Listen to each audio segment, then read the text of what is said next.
The divorce papers felt heavier than they should have as I signed my name for the final time. Marcus Chen. That signature that once meant something, that had co-signed mortgages and marriage certificates, now reduced to dividing assets and admitting failure. Across the mahogany table, Rebecca avoided my eyes as her lawyer shuffled through the documents with practiced efficiency. The house goes to Mrs. Chen, along with 70% of the joint assets, the lawyer droned.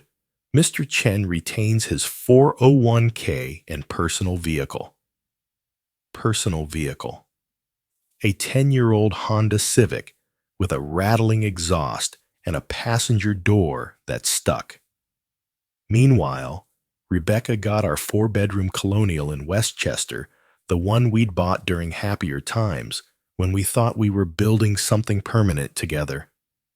I wanted to laugh at the absurdity of it all, but the sound stuck in my throat like broken glass.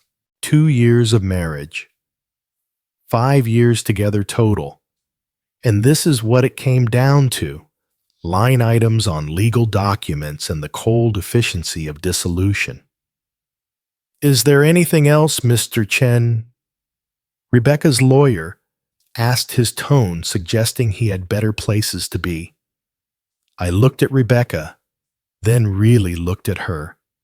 She was wearing the navy dress I'd bought her for our second anniversary, her auburn hair styled the way I'd always loved.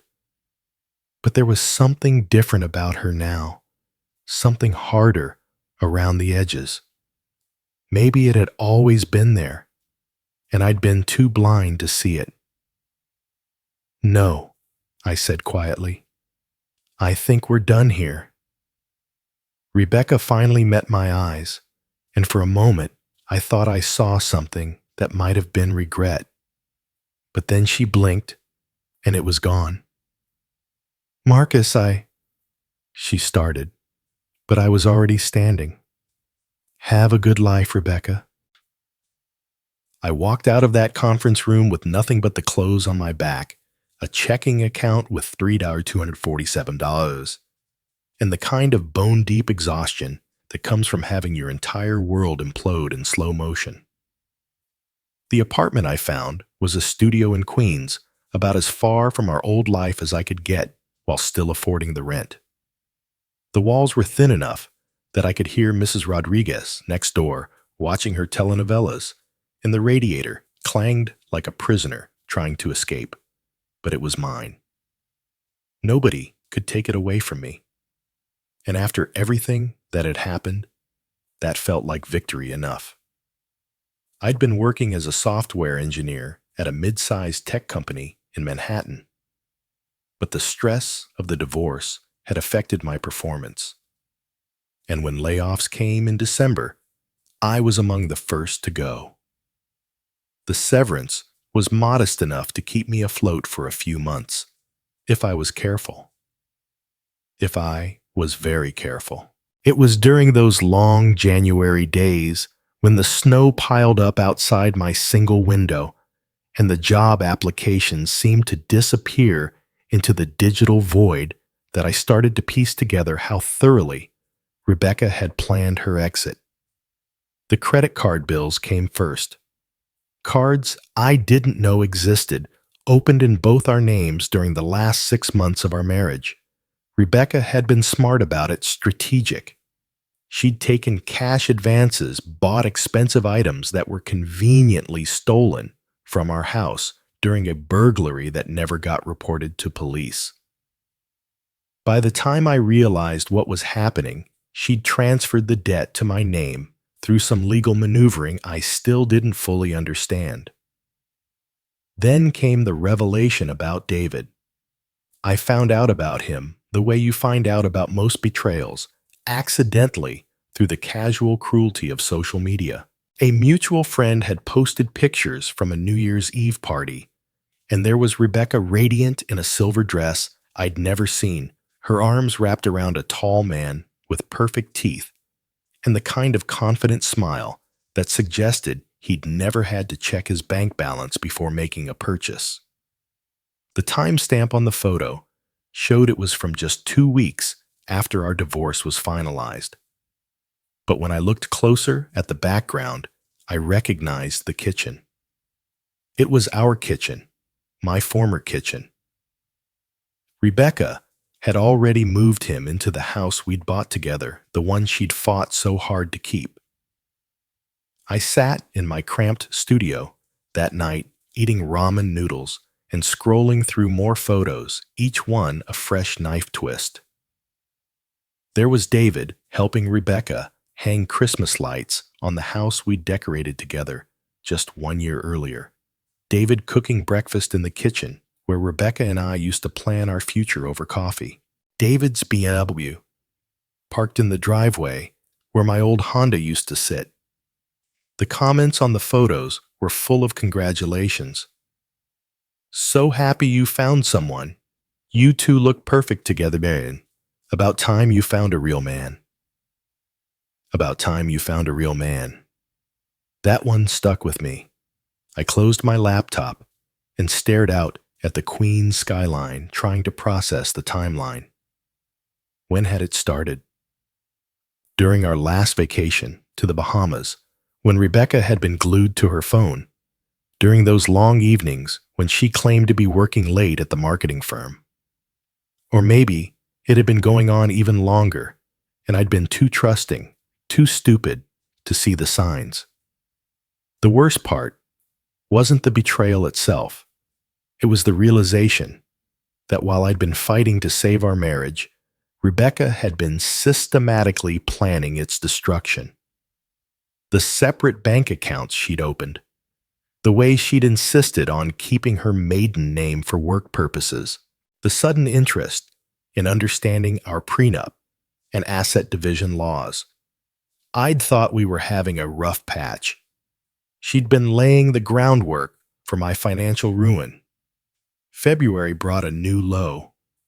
My checking account hit double digits, and the job market seemed determined to humble me further. I'd gone from being a successful software engineer with a nice house and a promising future to a 32-year-old man whose resume disappeared into corporate black holes while he counted quarters for laundry money.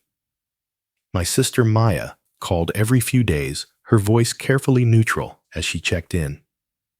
She'd never liked Rebecca, had told me from the beginning that something felt off about her, but she was too kind to say, "I told you so," now that her instincts had been proven right. "You could come stay with us for a while," she offered during one particularly bleak phone call. "At least until you get back on your feet." Maya lived in Portland with her husband and 2 kids in a house that barely accommodated their family of 4. The idea of adding my mess to their lives made me feel even smaller than I already did. "Thanks, but I'm fine," I lied. "I've got some promising leads." The promising leads were mostly retail jobs that paid a third of what I'd been making before. I took one anyway. Stocking shelves at a big box electronics store in Long Island City. The commute was brutal, an hour each way on public transportation. But it paid enough to keep the lights on and put food in my refrigerator. My coworkers were mostly college students and retirees looking to supplement their Social Security. I was the only one there with a computer science degree and a failed marriage weighing me down like an anchor. For some ways, but they were kind to me in the way that working people are kind to each other, with small gestures and shared complaints about management and the occasional offer to cover a shift when someone needed it. It was Jorge, a 60-something former construction worker with arthritis in his hands, who got me started buying lottery tickets. "You never know," he said one evening as we closed up the store together. "Could be your lucky day." He bought the same numbers every week: his kids' birthdays, his wedding anniversary, the date his father died. It seemed foolish to me at first, throwing money away on impossible odds when I was already counting every dollar. But there was something comforting about the ritual of it, the brief moment of possibility before reality set in again. I started small, $1 here and there, when I had enough change in my pocket. I never bought the same numbers twice, always let the machine pick randomly. It felt more honest that way, like admitting I had no control over what happened next. Spring came slowly to Queens, and with it, a gradual acceptance of my new life. I wasn't happy exactly, but I wasn't drowning anymore either. I'd found a routine that worked. Wake up, work, come home, eat something simple, maybe watch a movie on my laptop, sleep.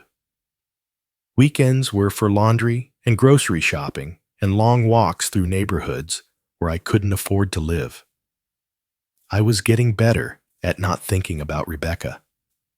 Not thinking about the house I'd helped choose, the mortgage payments I'd made, the garden we'd planted together that first spring. Not thinking about David's BMW in my former driveway, or the way Rebecca had looked at him in those photos, the way she used to look at me back when I thought we were building something permanent. The job applications continued, but with less desperation now. I knew I'd find something eventually. The tech industry was volatile, but there was always demand for people who could code. It was just a matter of waiting for the right opportunity and trying not to let the gap in my employment history work against me. It was a Tuesday in October when everything changed. I'd worked a double shift because one of the college kids had called in sick, and I was exhausted as I made my way to the subway station. The convenience store next to the entrance had become part of my routine. I'd stop in for a bottle of water and maybe a lottery ticket if I had a few extra dollars. "The usual?" asked Ahmed, the night clerk who'd gotten to know me over the past few months. "Yeah, just one." He handed me the ticket, and I stuffed it into my wallet without looking at the numbers. It was just part of the routine now, like buying milk or paying rent. A small gesture toward the possibility that things could change even if I didn't really believe they would. I forgot about the ticket until Saturday morning when I was cleaning out my wallet and found it tucked behind my debit card. The drawing had been the night before, and I almost threw the ticket away without checking it. What was the point? I'd never won more than $20, and usually not even that. But something made me pull up the winning numbers on my phone. Maybe it was curiosity, or maybe it was the particular quality of light coming through my studio window that made everything seem briefly possible. The first number matched. That wasn't unusual. One number was common enough that it barely registered as hope. The second number matched. I sat up straighter on my futon, suddenly more alert. The third number matched. My heart started beating faster. The fourth number matched. I stood up, walked to the window, walked back to my phone. The fifth number matched. I checked again, certain I'd made a mistake. The sixth number matched. I stared at my phone screen for a long time, long enough for it to go dark and force me to unlock it again.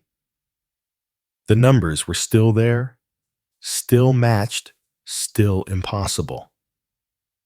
I checked the ticket again, comparing each digit carefully. Then I checked the lottery website, thinking maybe I'd somehow looked up the wrong drawing. But no, the numbers were right.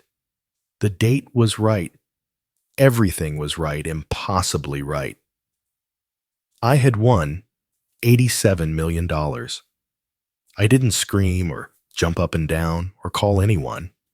I just sat there on my futon in my tiny studio apartment holding a piece of paper worth more money than I could properly comprehend, feeling like the world had suddenly shifted off its axis. The first coherent thought I had was that I needed to call the lottery office. The second was that I needed a lawyer. The third was about Rebecca and how she was going to react when she found out. But I pushed that thought away. This wasn't about Rebecca. This was about me, about the future I could build now that the universe had decided to balance the scales in the most dramatic way possible. I drove my rattling Honda to the lottery headquarters in Schenectady on Monday morning, the ticket locked in an envelope in my jacket pocket. I'd barely slept all weekend, alternating between euphoria and terror that I'd somehow misread the numbers, that this was all an elaborate mistake my desperate mind had constructed. But the officials confirmed what I already knew.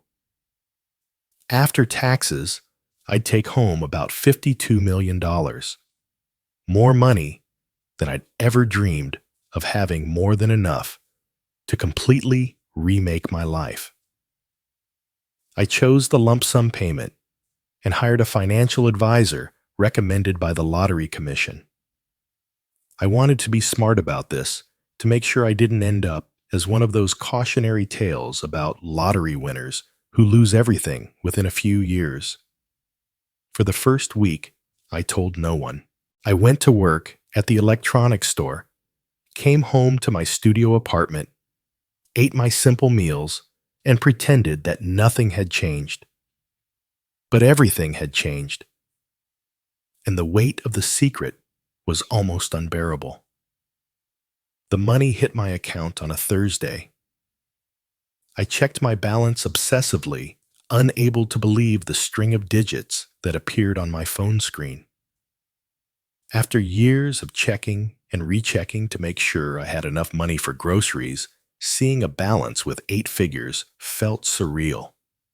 I put in my 2 weeks' notice at the store that afternoon. "Hit the lottery," Jorge joked when I told him I was leaving.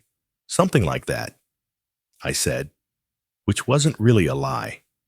I bought a house first, not in Westchester, not anywhere near Rebecca and our old life, but a beautiful colonial in a quiet suburb about an hour north of the city. It had 4 bedrooms, just like the house I'd lost, but everything else about it was different. Better. Mine. Then I bought a car. Not a BMW like David's, but a simple, reliable sedan that started every time and had doors that didn't stick. Luxury without ostentation. I paid off my credit card debt in a single transaction, watching the balance drop to 0 with a satisfaction that was almost spiritual. Then, I set up trust funds for Maya's kids, paid off her mortgage, and established a charitable foundation in my parents' memory. The rest, I invested conservatively, following my financial advisor's guidance about long-term growth and responsible wealth management. I wasn't trying to get richer. I was trying to make sure I'd never be poor again. For the first time in over a year, I felt like I could breathe freely. The news broke 3 weeks after I'd collected the money. Some enterprising reporter had connected the dots between the ticket purchased in Queens and the Marcus Chen who'd won the jackpot. My name and photo appeared in the New York Post under the headline, "From Broke to Billions, Local Man Hits Lottery Jackpot." The story was surprisingly accurate, mentioning my recent divorce and job loss without going into salacious detail. But it was enough to make me visible again, to put my name back in the world where Rebecca could see it. She called that same afternoon. I was in my new kitchen making lunch and enjoying the novelty of a refrigerator that didn't sound like it was dying when my phone rang. Rebecca's name appeared on the screen, and for a moment I considered not answering. But curiosity won out. "Hello, Rebecca." "Marcus." Her voice sounded different, smaller, somehow. "I saw the news. Congratulations." Thank you. There was a long pause, filled with the weight of everything we weren't saying. I was hoping we could talk, she said finally. Maybe get coffee sometime for old time's sake. Old time's sake? As if our marriage had been some distant, fondly remembered chapter instead of a recent devastation that had nearly destroyed me. I don't think that's a good idea, I said. Please, Marcus. I know things ended badly between us, but we had good times too. We were friends before we were married. Can't we be friends again? Friends? I almost laughed at the audacity of it. How's David? I asked instead. Another pause, longer this time. We're not together anymore, she said quietly. I'm sorry to hear that. But I wasn't sorry. Not really. There was a certain justice in it, even if I didn't fully understand the circumstances. Marcus, I made mistakes. I know that now. I was scared and confused, and I handled everything badly. But I never stopped caring about you. The words hung in the air between us, and I found myself remembering the Rebecca I'd fallen in love with 5 years earlier, the woman who'd laughed at my terrible jokes and fallen asleep on my shoulder during long flights, the woman who'd cried when we'd bought our house, overwhelmed by the possibility of building a life together. But that woman had also been the one who'd systematically destroyed our marriage while pretending to fight for it, who'd moved her lover into our home before the divorce papers were even signed, who'd left me broken and nearly bankrupt while she started fresh with someone else.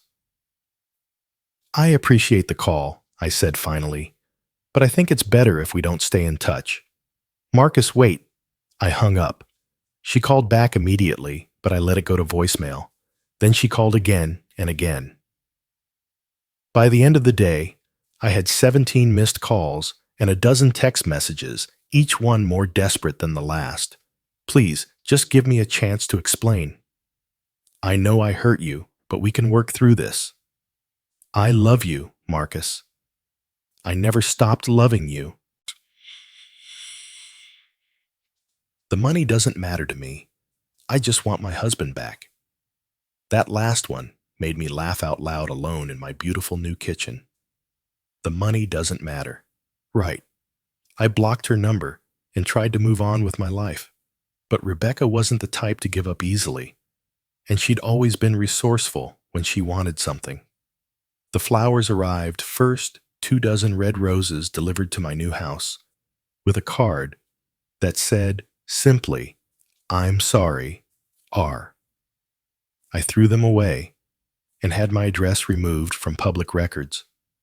Next came the letters forwarded through my lawyer since she couldn't reach me directly. Long, handwritten pages about regret and second chances and the love we'd once shared. I read the first one, then threw the rest away unopened.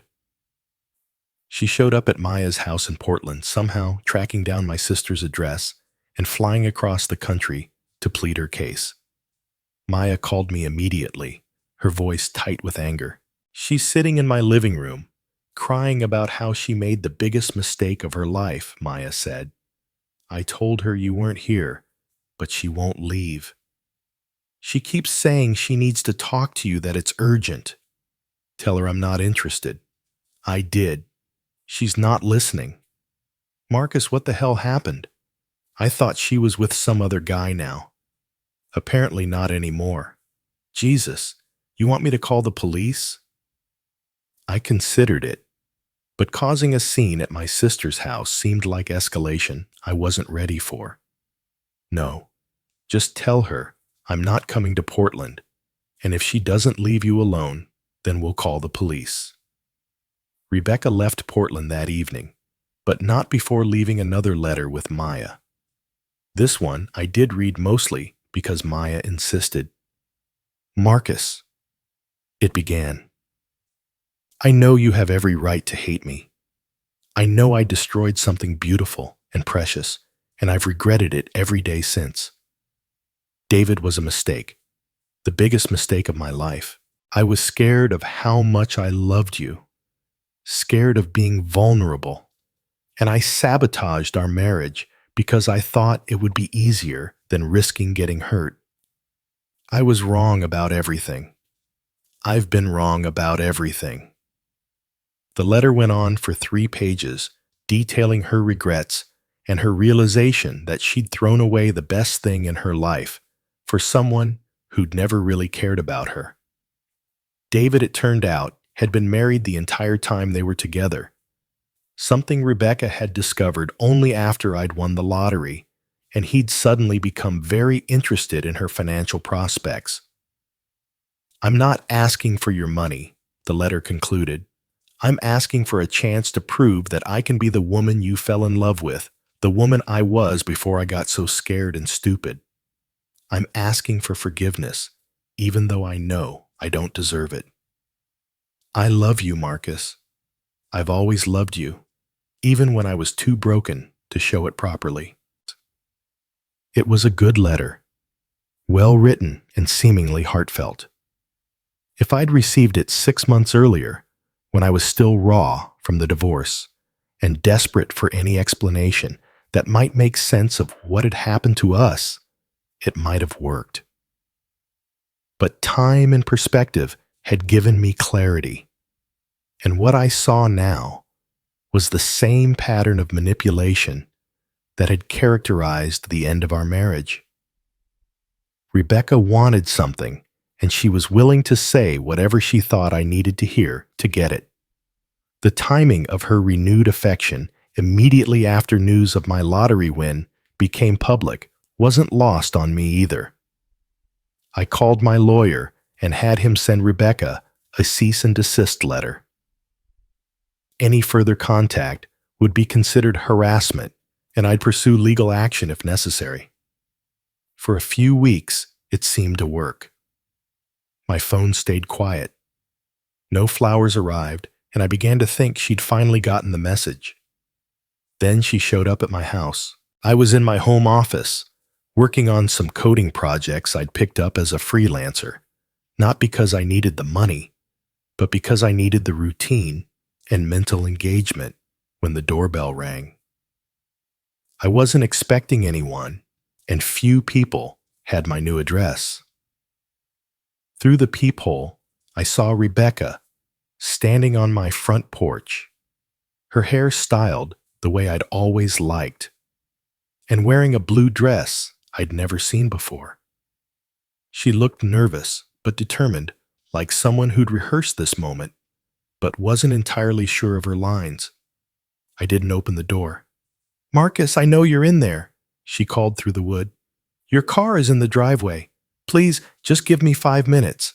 That's all I'm asking for." I stayed silent, hoping she'd give up and leave. "I drove 8 hours to get here," she continued. "I'm not leaving until we talk." Through the side window, I could see her settling onto my porch swing, clearly prepared to wait me out. It was early evening, and my neighbors would be coming home from work soon. The last thing I wanted was a scene in my new neighborhood. I opened the door, but didn't invite her in. "You need to leave, Rebecca. Now." She looked up at me from the swing, and I was struck by how different she seemed. Smaller, somehow. More fragile than the confident woman who'd walked out of that lawyer's office a year ago. "You look good," she said. "Happy." "I'm happy, and I'd like to stay that way, which means you need to leave. Marcus, please. Just hear me out. 5 minutes, and then I'll go, if that's what you want." Against my better judgment, I found myself listening. "I know you think this is about the money," she said, her voice barely above a whisper. "I know how it looks. But I started trying to reach you before I even knew about the lottery. I hired a private investigator to find you in September because I couldn't stand what I'd done to us anymore." This was news to me, and my expression must have shown it. "I did," she insisted. "You can check with him if you want. I have his card." She fumbled in her purse and pulled out a business card, holding it out to me. I knew I'd made a terrible mistake, and I wanted to try to fix it. The money is it's just coincidence. I didn't take the card, but I didn't go back inside either.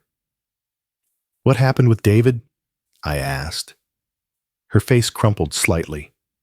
He was married. Has been for 15 years. He told me his divorce was almost final, that he just needed to work out some custody issues.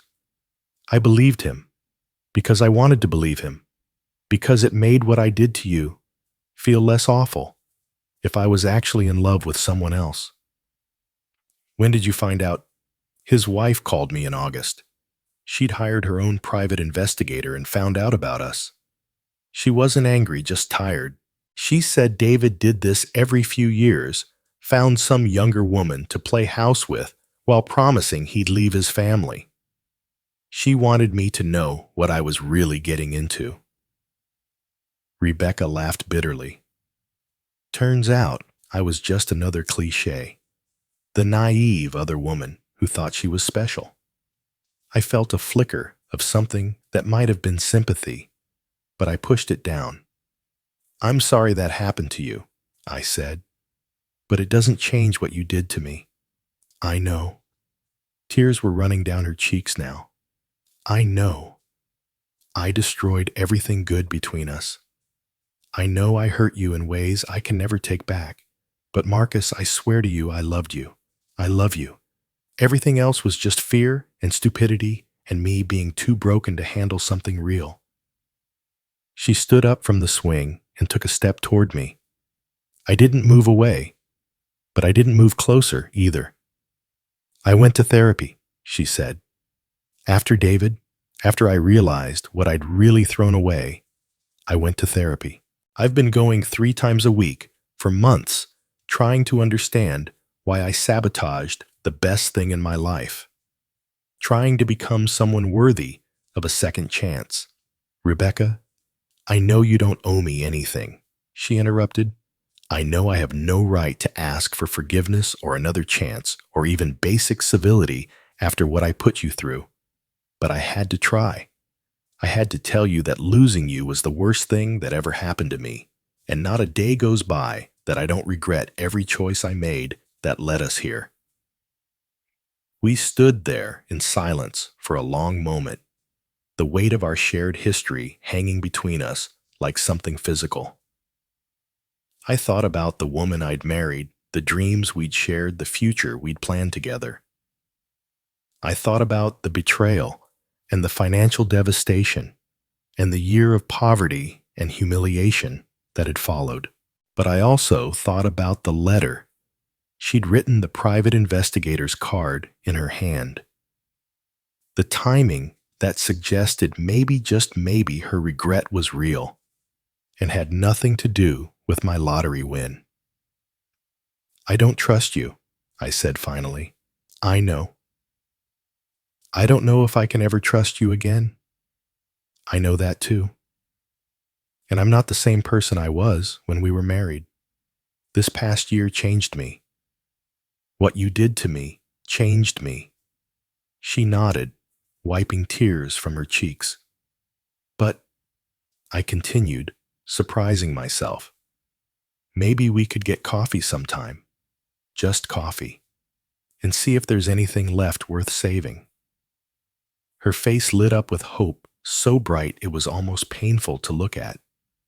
Really? You'd be willing to try? I don't know what I'm willing to try, I said honestly, but I guess I'm willing to find out. We met at a neutral cafe in the city the following Saturday.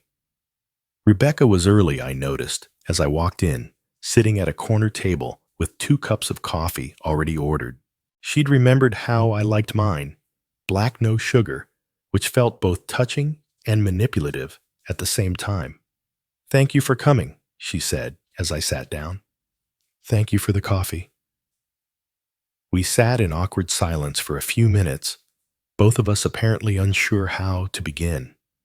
Finally, Rebecca spoke. How are you doing? Really, I mean, not just the lottery stuff, but how are you? It was such a simple question, but it caught me off guard. No one had asked me that in months, not in a way that suggested they really wanted to know the answer. "I'm okay," I said. Better than okay, actually. For the first time in a long time, I feel like I'm building something instead of just surviving. "I'm glad. You deserve to be happy. Do I? After everything that happened. Sometimes, I wonder if I was just naive. If I should have seen the signs, should have protected myself better." Rebecca shook her head firmly. "No, Marcus, no. What happened wasn't your fault. You trusted me because that's what marriage is supposed to be, trust. I'm the one who broke that. I'm the one who chose to handle my problems by hurting you instead of talking to you." We talked for 2 hours that day, carefully navigating the wreckage of our relationship and trying to understand how we'd gotten so lost. Rebecca told me more about her therapy, about the patterns of fear and self-sabotage she'd discovered in herself. I told her about the year I'd spent rebuilding, about learning to be alone, without being lonely, about finding strength I didn't know I had. It wasn't a magical reconciliation. There were no grand gestures or tearful embraces. But there was something that felt like honesty, maybe for the first time in our relationship. "I don't know if we can fix this," I told her as we prepared to leave. "Neither do I," she admitted. "But I'd like to try if you're willing." We agreed to meet again the following week, and the week after that. Slowly, carefully, we began to rebuild some kind of connection. Not the marriage we'd had that was gone, probably beyond repair, but something new. Something based on who we were now instead of who we'd been. Rebecca had indeed changed. The therapy had helped her understand the childhood abandonment issues that had made intimacy so frightening for her. She was more direct now, more willing to name her fears instead of acting them out destructively. When she felt scared or overwhelmed, she said so instead of picking fights or creating distance. I had changed too. The year of hardship had burned away a lot of my people-pleasing tendencies and my need to fix other people's problems. I was clearer about my boundaries, more willing to say no, less willing to sacrifice my own well-being for someone else's comfort. "I think I like you better now," Rebecca said one evening as we walked through Central Park. We'd been meeting regularly for about 2 months, and the conversations had gotten easier, more natural. Even though I'm less accommodating, especially because you're less accommodating. You feel more real now, more solid. It was a strange courtship, this careful dance around the ruins of our marriage. We were both different people than we'd been, and we were getting to know each other all over again. Sometimes it felt like dating a familiar stranger, someone whose mannerisms I recognized, but whose depths were still uncharted. We took it slow. Coffee dates became dinner dates, became long walks, and afternoon movies. We talked about books and politics and our respective therapists. I'd started seeing one too, to help process the trauma of the divorce and the surreal adjustment to sudden wealth. We were honest about our fears and careful with each other's vulnerabilities. The physical intimacy came back gradually too. A hug goodbye became a brief kiss, became longer kisses, became the kind of desire that had once felt so natural between us. But we were cautious here too, both of us aware that physical chemistry had never been our problem.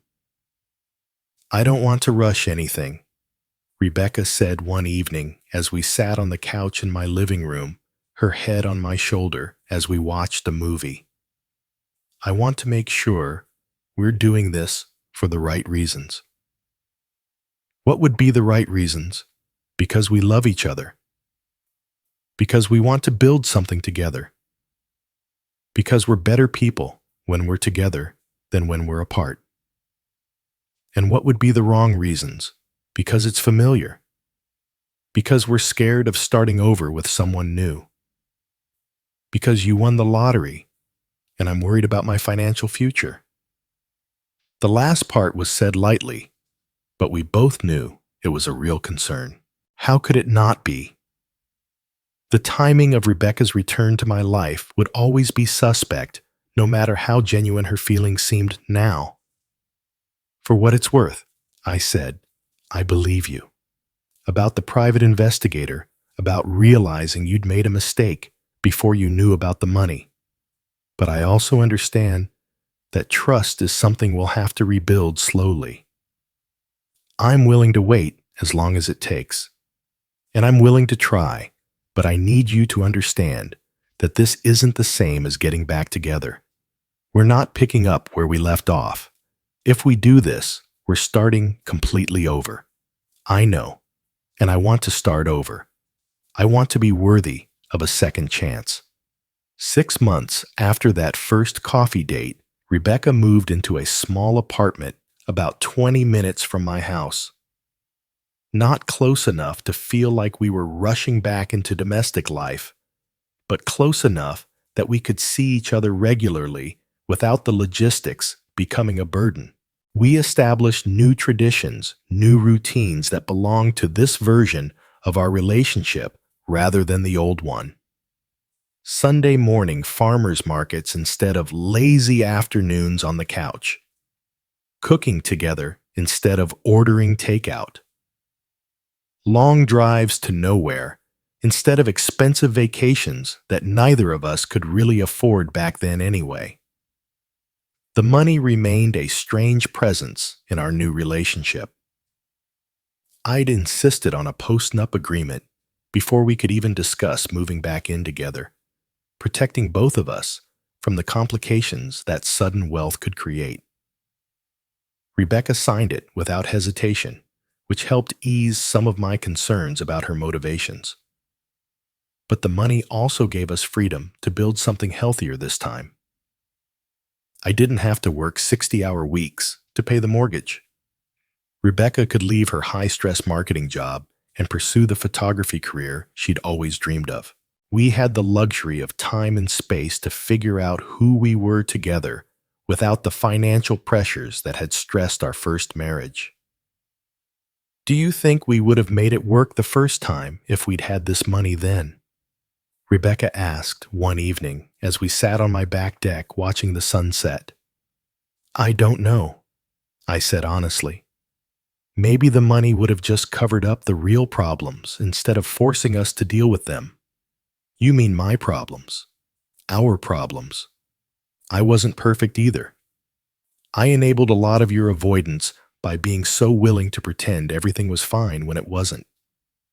We'd been having these kinds of conversations regularly, trying to understand the dynamics that had led to our downfall so we could avoid repeating them.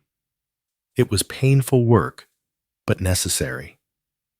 I'm grateful for the second chance, Rebecca said, even if it came about in the most bizarre way possible. Are you sure you're not just grateful for the financial security? She turned to look at me, her expression serious. Marcus, I spent a year with David. He had plenty of money, not lottery money, but enough. He took me to expensive restaurants and bought me designer clothes and paid for vacations to places I'd never been.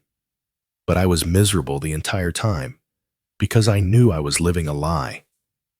Money doesn't fix loneliness. And you're not lonely now, not when I'm with you. It was simple and honest, and it felt true in a way that our relationship hadn't always felt before. We remarried on a Tuesday in October, exactly 2 years after I'd bought the winning lottery ticket. It was a small ceremony, just Maya and her family, Rebecca's sister, and a handful of close friends. No elaborate reception, no expensive photographer, no drama. Just two people who'd learned the hard way what they meant to each other, promising to do better this time. The second time around felt different in every way that mattered. We were more honest about our needs and boundaries. We fought sometimes, but we fought fair, and we fought about real issues instead of using conflict as a way to create distance. When Rebecca felt scared or overwhelmed, she said so instead of picking fights. When I felt like I was giving too much of myself, I said so instead of quietly resenting her for it. We went to couples therapy together, not because our relationship was in crisis, but because we wanted to keep it healthy. We'd both learned that love alone was not enough. You needed skills, tools, ways of navigating the inevitable challenges that came with building a life with another person. I keep waiting for the other shoe to drop, Rebecca admitted during one of our sessions about 6 months after the wedding, for you to realize that I don't deserve this happiness and leave me again. I didn't leave you the first time, I reminded her gently. You left me, I know, but I'm scared I'll do something to mess this up too. So don't, our therapist said simply. You're not the same person you were 2 years ago. You have different tools now, different awareness. Trust yourself to use them. It was good advice, but trust in herself and me, in the stability of what we were building, came slowly for Rebecca. She'd done so much damage the first time that part of her seemed to be waiting for cosmic retribution, for the universe to balance the scales by taking away everything she'd gotten back. But gradually, as months passed, without catastrophe, she began to relax into the reality of our second chance. She threw herself into her photography business, building a client base, and developing the artistic vision she'd never had time to explore when she was trapped in corporate marketing. Her work was beautiful, intimate portraits and landscape photography that captured something essential about her subjects that most people missed. I found my own balance too. I did some consulting work more for intellectual stimulation than financial necessity, and started a small nonprofit focused on financial literacy education. Having been broke myself, I understood how quickly life could change and how important it was to be prepared for those changes. We bought a new house together, not the colonial in Westchester that represented our first attempt at building a life, but a craftsman bungalow in a small Hudson Valley town where Rebecca could have studio space and I could work from home without feeling isolated. It was smaller than what we could afford, but it felt right in a way our first house never had.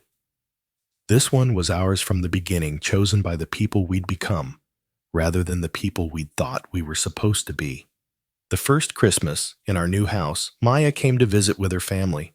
Her kids, now teenagers, were initially awed by the lottery story, but quickly settled into treating me like their slightly eccentric uncle, who happened to have more money than usual. It was exactly the reaction I'd hoped for. You seem happy, Maya told me as we cleaned up after Christmas dinner. Really happy, not just comfortable. I am happy. Even after everything that happened, I considered the question seriously. The divorce had been devastating. The year of poverty and uncertainty had been genuinely difficult, and the lottery win had been as surreal in ways I was still processing. But all of it had led me here to this life that felt more authentic and solid than anything I'd had before. Maybe because of everything that happened, I said finally. I don't think Rebecca and I could have built this relationship without going through what we went through. We needed to fall apart completely before we could figure out how to be together properly. That's very zen of you, or very expensive therapy. Maya laughed, but then her expression grew more serious. I have to ask, do you ever worry that she's just a really good actress? That this is all an elaborate long con? It was a fair question, one I'd asked myself regularly in the early days of our reconciliation. But the answer had become clearer over time. No, I said. I mean, I worried about that at first. The timing was too convenient, and I'd been burned badly enough that paranoia felt like self-preservation. But Maya, you can't fake the kind of work she's done on herself. You can't fake the way she handles conflict now, or the way she's built her business, or the way she treats other people. People don't change that fundamentally just to run a con. And if you're wrong, then I'm wrong. But I'd rather be wrong about trusting someone who deserves it than right about not trusting someone who doesn't. It was a philosophy I developed over the past few years, born from the recognition that the alternative, living in constant suspicion and fear, wasn't really living at all. The third anniversary of my lottery win passed quietly. Rebecca and I had dinner at home, and she gave me a small wrapped package. What's this? We open it. Inside was a lottery ticket, the numbers carefully chosen rather than randomly generated. Our wedding dates, she explained. Both of them, and your birthday, and the day we bought this house. I laughed. You know the odds of these numbers coming up are exactly the same as any other combination, right? I know. But if we win, I want it to be with numbers that mean something. And if we lose, then we're exactly where we are now, which is pretty good as far as I'm concerned. I looked at the ticket, at the carefully chosen numbers that represented the key moments in our relationship, and felt something shift inside me. For the first time since winning the lottery, I wasn't thinking about money at all. I was thinking about the life we'd built together, the trust we'd rebuilt, the love that had survived betrayal and poverty and sudden wealth and come out stronger on the other side. I love you, I said, and meant it in a way that felt deeper and more complete than any time I'd said it before. I love you too. And Marcus, yeah, thank you for giving me a second chance. I know I didn't deserve it. You're wrong about that, I said, pulling her close. Everyone deserves a second chance. The trick is earning it. We never did win the lottery again, but it didn't matter. We'd already won something more valuable, the knowledge that love could survive almost anything if both people were willing to do the work of becoming worthy of it. Sometimes I think about the man I was 3 years ago, sitting in that conference room signing divorce papers and thinking my life was over. I want to tell him that he's wrong, that the ending he's experiencing is actually a beginning, that the worst thing that's ever happened to him will eventually lead to the best thing. But I also know he wouldn't believe me, and maybe that's okay. Some lessons you have to learn the hard way through loss and rebuilding, and the long, slow work of becoming the person you're meant to be. The lottery ticket Rebecca gave me that night is framed on my desk. Now never redeemed, a reminder that sometimes the biggest jackpot isn't money at all. Sometimes it's simply finding your way back to love after you thought you'd lost it forever. And sometimes, if you're very lucky, love finds its way back to you too. The Lottery Story, Part 2, 5 years later.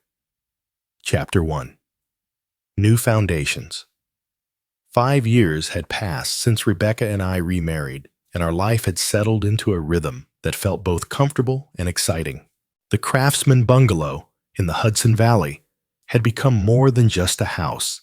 It was the foundation of everything we'd rebuilt together. I was in my home office on a Tuesday morning, reviewing grant applications for the Marcus Chen Financial Literacy Foundation, when I heard Rebecca's footsteps on the hardwood floor. She moved differently these days, with a confidence that had taken years to develop. The woman who had once sabotaged her own happiness out of fear now walked through our home like she belonged there because she did. "Coffee's ready," she called from the kitchen, "and you have a visitor." I glanced at my calendar. No meeting scheduled until the afternoon conference call with the foundation's board of directors. "Who is it?" "Someone from the State Lottery Commission. Says it's important." My stomach dropped slightly.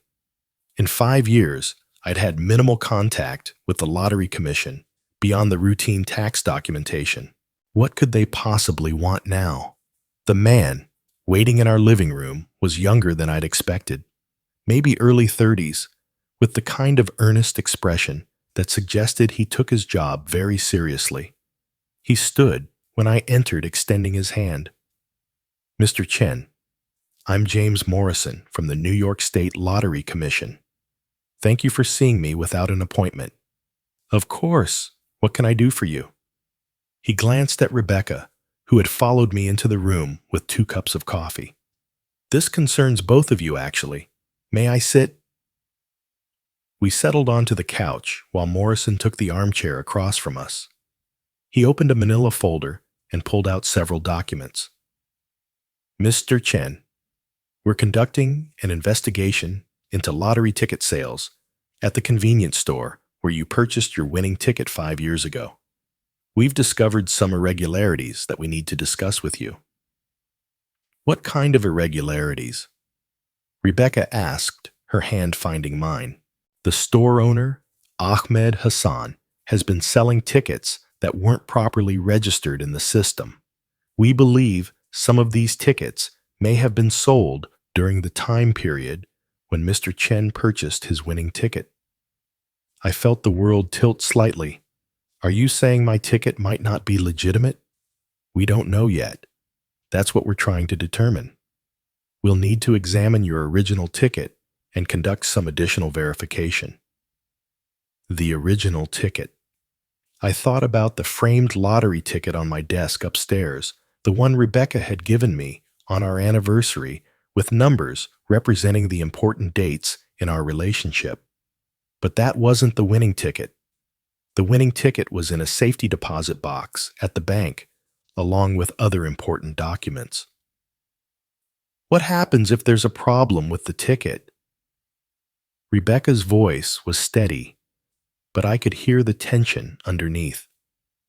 Morrison's expression was sympathetic, but professional. "If we determined that the ticket was not legitimately sold, then technically the winnings would need to be returned to the state." The silence that followed was deafening. $52 million. Our house, our new life, the foundation. Maya's paid-off mortgage, her children's college funds, all of it potentially built on a mistake. "How long do we have?" I asked. "The investigation is ongoing. We'll need to examine your ticket within the next 2 weeks. After that, it could take several months to reach a conclusion." After Morrison left Rebecca, and I sat in our living room, staring at each other across the coffee table, that suddenly felt like a chasm. "Well," she said finally, "that's not something you planned for." I laughed, but it came out hollow. "No kidding." "What do you want to do?" It was such a Rebecca question. Direct, practical, focused on what we could control rather than what we couldn't. The old Rebecca might have spiraled into anxiety or looked for someone to blame. This Rebecca was asking how we were going to handle it together. I guess we wait and see what the investigation turns up. And in the meantime, we figure out what our life looks like if we have to give it all back. The prospect should have been terrifying. 5 years ago, the idea of losing everything would have sent me into a panic. But as I looked around our home at Rebecca's photographs on the walls at the life we'd built together through honesty and hard work and mutual respect, I realized that the most important things couldn't be taken away by a lottery commission. "We'll be okay," Rebecca said, as if reading my thoughts. "Whatever happens, we'll figure it out. Even if we have to sell the house, give up the foundation, go back to working regular jobs, especially then. Marcus, we were happy before you won the lottery. We can be happy again." She was right. But there were practical considerations that couldn't be ignored. If the ticket was declared invalid, we'd owe back taxes on $52 million we no longer had. We'd likely have to declare bankruptcy. And then there were the people who'd been affected by our generosity: Maya's family, the scholarship recipients, the nonprofits we'd funded. Over the next few days, I started making phone calls. First to our lawyer, then to our financial advisor, then to the foundation's board of directors.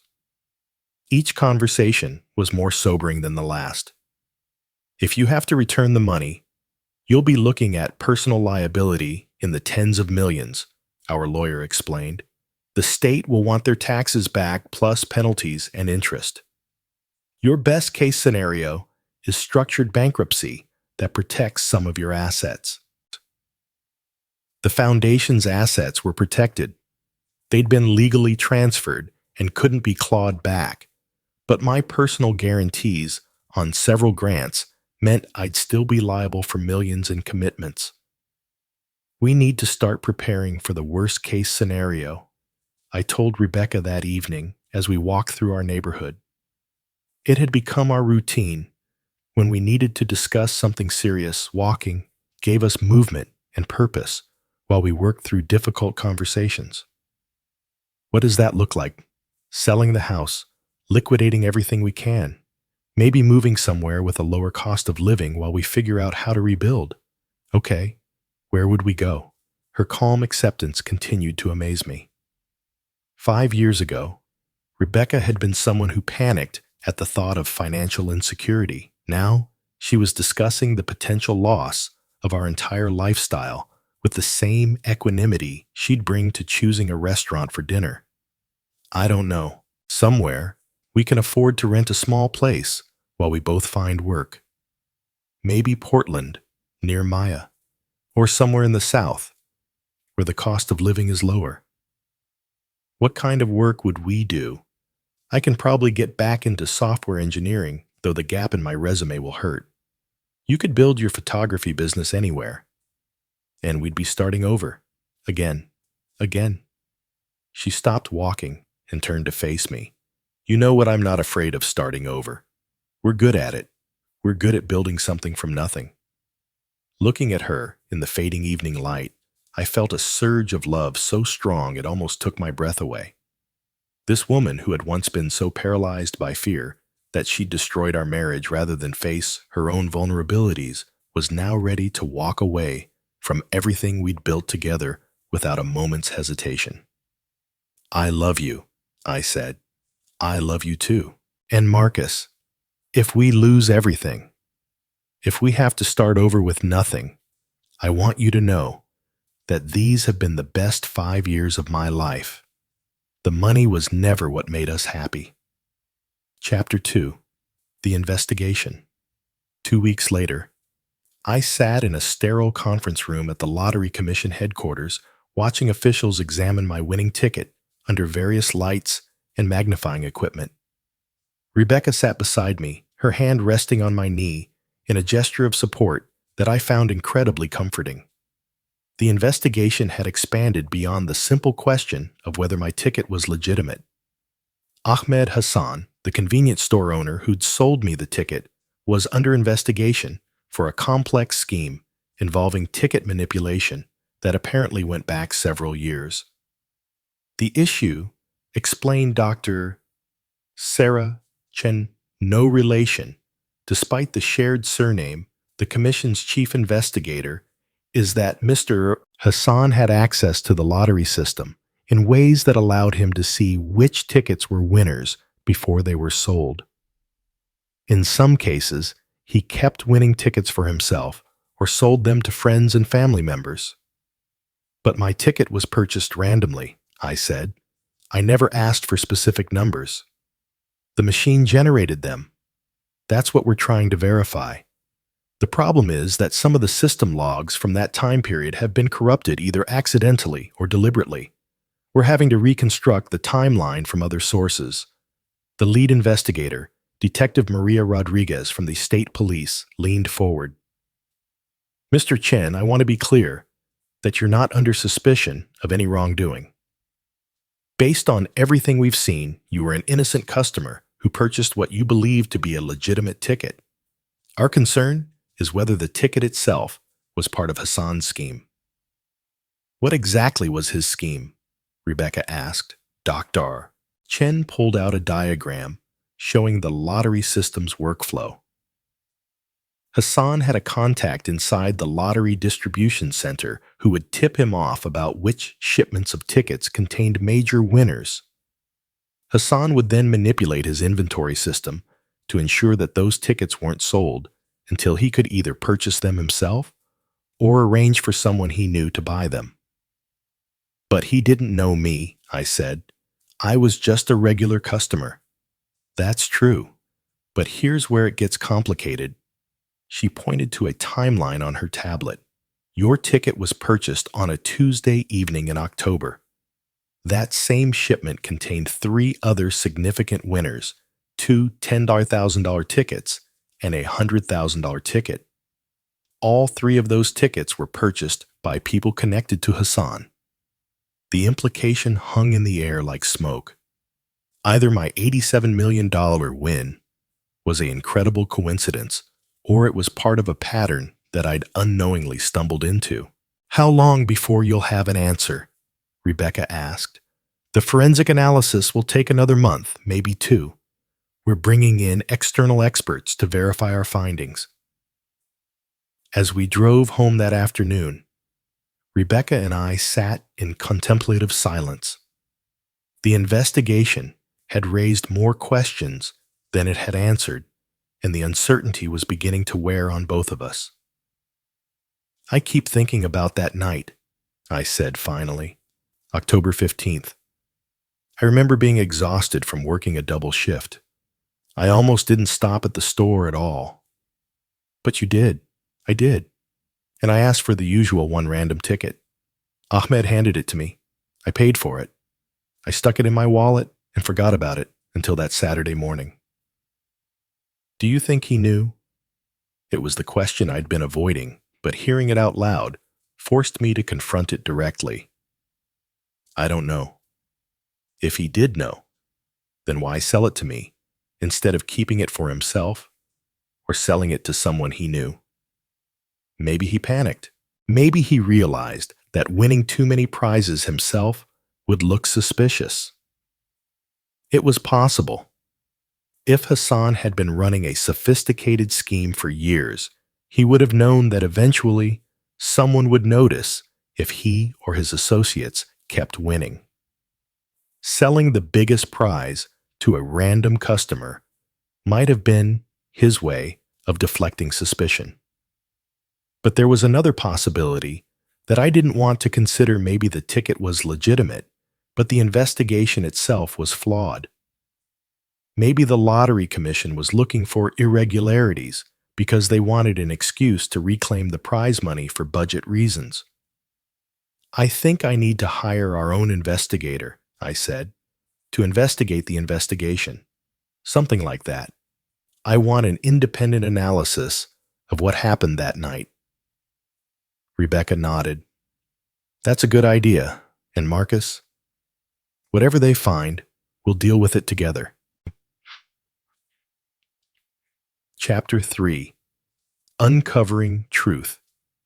The private investigator I hired was a former FBI agent named Tom Bradley, who specialized in financial crimes.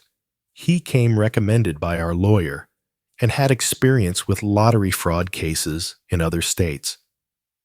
"The first thing I want to do Bradley explained during our initial meeting, is reconstruct your movements that day. Every detail you can remember, no matter how insignificant it might seem. Over the next week, Bradley and I retraced my steps from October 15th, 5 years earlier. We visited the electronics store where I'd worked, talked to former coworkers who might remember that particular day, and spent considerable time at the convenience store where I'd bought the ticket. The store had changed hands since the investigation began. Ahmed Hassan was facing criminal charges and had sold the business to pay for legal fees. The new owner, a Korean immigrant named Mr. Park, was cooperative but could only provide limited information about the previous operation. Hassan kept very detailed records. Mr. Park told us, showing us boxes of receipts and inventory logs that the authorities had returned after making copies. Maybe too detailed, like he was trying to prove something. Bradley spent hours going through those records, cross-referencing dates and times with lottery system data he'd obtained through a Freedom of Information Act request. What he found was troubling. Hassan's scheme was more sophisticated than the Lottery Commission initially realized, Bradley reported during our next meeting. He wasn't just manipulating individual ticket sales, he was manipulating entire shipments. He showed us a spreadsheet he'd created tracking Hassan's inventory patterns over a 2-year period. Look at this. Every month, Hassan would report several tickets as damaged or stolen. But those tickets were never actually destroyed. He was stockpiling winners. So my ticket might have been one of those, it's possible, but here's what's interesting. Your ticket number doesn't appear on any of Hassan's internal lists. Either it was a genuine random sale, or he was smart enough to not document everything he was doing. The investigation had reached a frustrating stalemate. There was clear evidence that Hassan had been running a scheme, but no definitive proof that my ticket was part of it. The Lottery Commission was taking a conservative approach, assuming guilt until innocence could be proven. But proving innocence was nearly impossible when the key evidence was missing, or corrupted system logs from 5 years ago. What are our options? Rebecca asked, during a family dinner with Maya's family, who had driven down from Portland to offer moral support. We can fight it in court, our lawyer had explained earlier. But that could take years and cost millions in legal fees, and there's no guarantee we'd win. Or we can try to negotiate a settlement, I added, maybe agree to return part of the money in exchange for keeping the rest. Maya's husband David, not to be confused with Rebecca's former lover, was a high school math teacher with a practical approach to problems. What percentage are we talking about? The Lottery Commission has hinted that they might accept returning 60% of the winnings plus interest. That would leave us with about $15 million before taxes and legal fees. Still a lot of money, Maya observed. But not enough to cover all our obligations, Rebecca said quietly. The foundation, the scholarships, your mortgage, the kids' college funds, we'd have to cut back on everything. The dinner conversation grew somber as we discussed the practical implications. Maya and her family would survive without our financial support they'd managed before I won the lottery, and they could manage again. But there were scholarship recipients who were counting on continued funding nonprofits that had made commitments based on our pledges and employees at the foundation who would lose their jobs. Maybe we should just give it all back, I said suddenly. Walk away clean and start over. The table fell silent. Even Rebecca looked surprised by the suggestion. Are you serious? Maya asked. I don't know, maybe. We lived without this money before. We were happy without it. And if there's any chance that I won it illegitimately, even unknowingly, then maybe the right thing to do is return it. But what about everyone else who's benefited from your generosity? David asked. The kids who got scholarships, the families who've been helped by the foundation.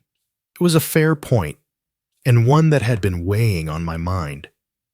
Our lottery win had created a ripple effect of positive change in dozens of lives. Returning the money wouldn't undo that good, but it would prevent future good from happening. I need some air, I said, standing up from the table. I walked out onto the back deck of our house and stared up at the stars. The night was clear and cold, and I could see more stars here in the Hudson Valley than I'd ever been able to see in Queens or Manhattan. It was one of the small pleasures of our new life that I'd grown to treasure. Rebecca joined me a few minutes later, wrapping a blanket around both of us. "You're thinking about giving it all back," she said. "I'm thinking about doing the right thing. I just don't know what that is anymore." "What does your gut tell you?" "My gut tells me that I bought that ticket legitimately, that Ahmed handed me a random winner, and that the Lottery Commission is grasping at straws because they don't want to admit their oversight allowed a criminal to operate for years." Simaniki. But I also know that if there's even a small chance the money isn't rightfully mine, I don't want it. We've built our life on honesty and trust. I can't keep money that might belong to someone else. Rebecca was quiet for a long moment, and when she spoke, her voice was thoughtful. What if we take a different approach? What if we put the disputed money in escrow while the investigation continues? But we don't return it unless there's definitive proof of wrongdoing. The Lottery Commission won't agree to that. They want it back now. Then maybe it's time to take this public. Tell our story. Let the media investigate, put pressure on the Commission to conduct a thorough and fair review. It was a risky strategy. Going public would mean exposing our private life to scrutiny, opening ourselves up to criticism and conspiracy theories, but it might also be our best chance at getting a fair resolution. Are you sure you want to do that? Once we go public, there's no controlling the narrative. I'm sure. Marcus, we've rebuilt our entire relationship on the foundation of honesty and transparency. If we're going to fight this, let's fight it the same way. Chapter 4. Going Public. The 60 Minutes interview aired on a Sunday evening in March, 6 months after the investigation had begun. Rebecca and I sat in our living room, watching ourselves on television and marveling at how strange it felt to see our story told back to us by Anderson Cooper. The producers had done their homework. They'd interviewed Ahmed Hassan, who maintained his innocence while acknowledging irregularities in his record-keeping, spoken with Lottery Commission officials, and even tracked down the private investigator I'd hired. The resulting piece was balanced but clearly sympathetic to our position. "The question isn't whether the Chens are innocent," Cooper said in his closing commentary. "They clearly are. The question is whether the New York State Lottery Commission is using bureaucratic technicalities to avoid paying out a legitimate prize." The response was immediate and overwhelming. By Monday morning, our lawyer's office was flooded with calls from other lottery winners who'd faced similar challenges, reporters wanting follow-up interviews, and legal organizations offering to help with our case. More importantly, the media attention seemed to pressure the Lottery Commission into a more thorough investigation. Within a week, they announced that they were bringing in external auditors to review the entire Hassan case and would extend their timeline to ensure a complete analysis. "You've bought us time," our lawyer explained during a conference call, "but you've also raised the stakes. If they rule against us now, it'll be very public." The waiting was the hardest part. For months, we lived in limbo, unable to make long-term plans or commitments.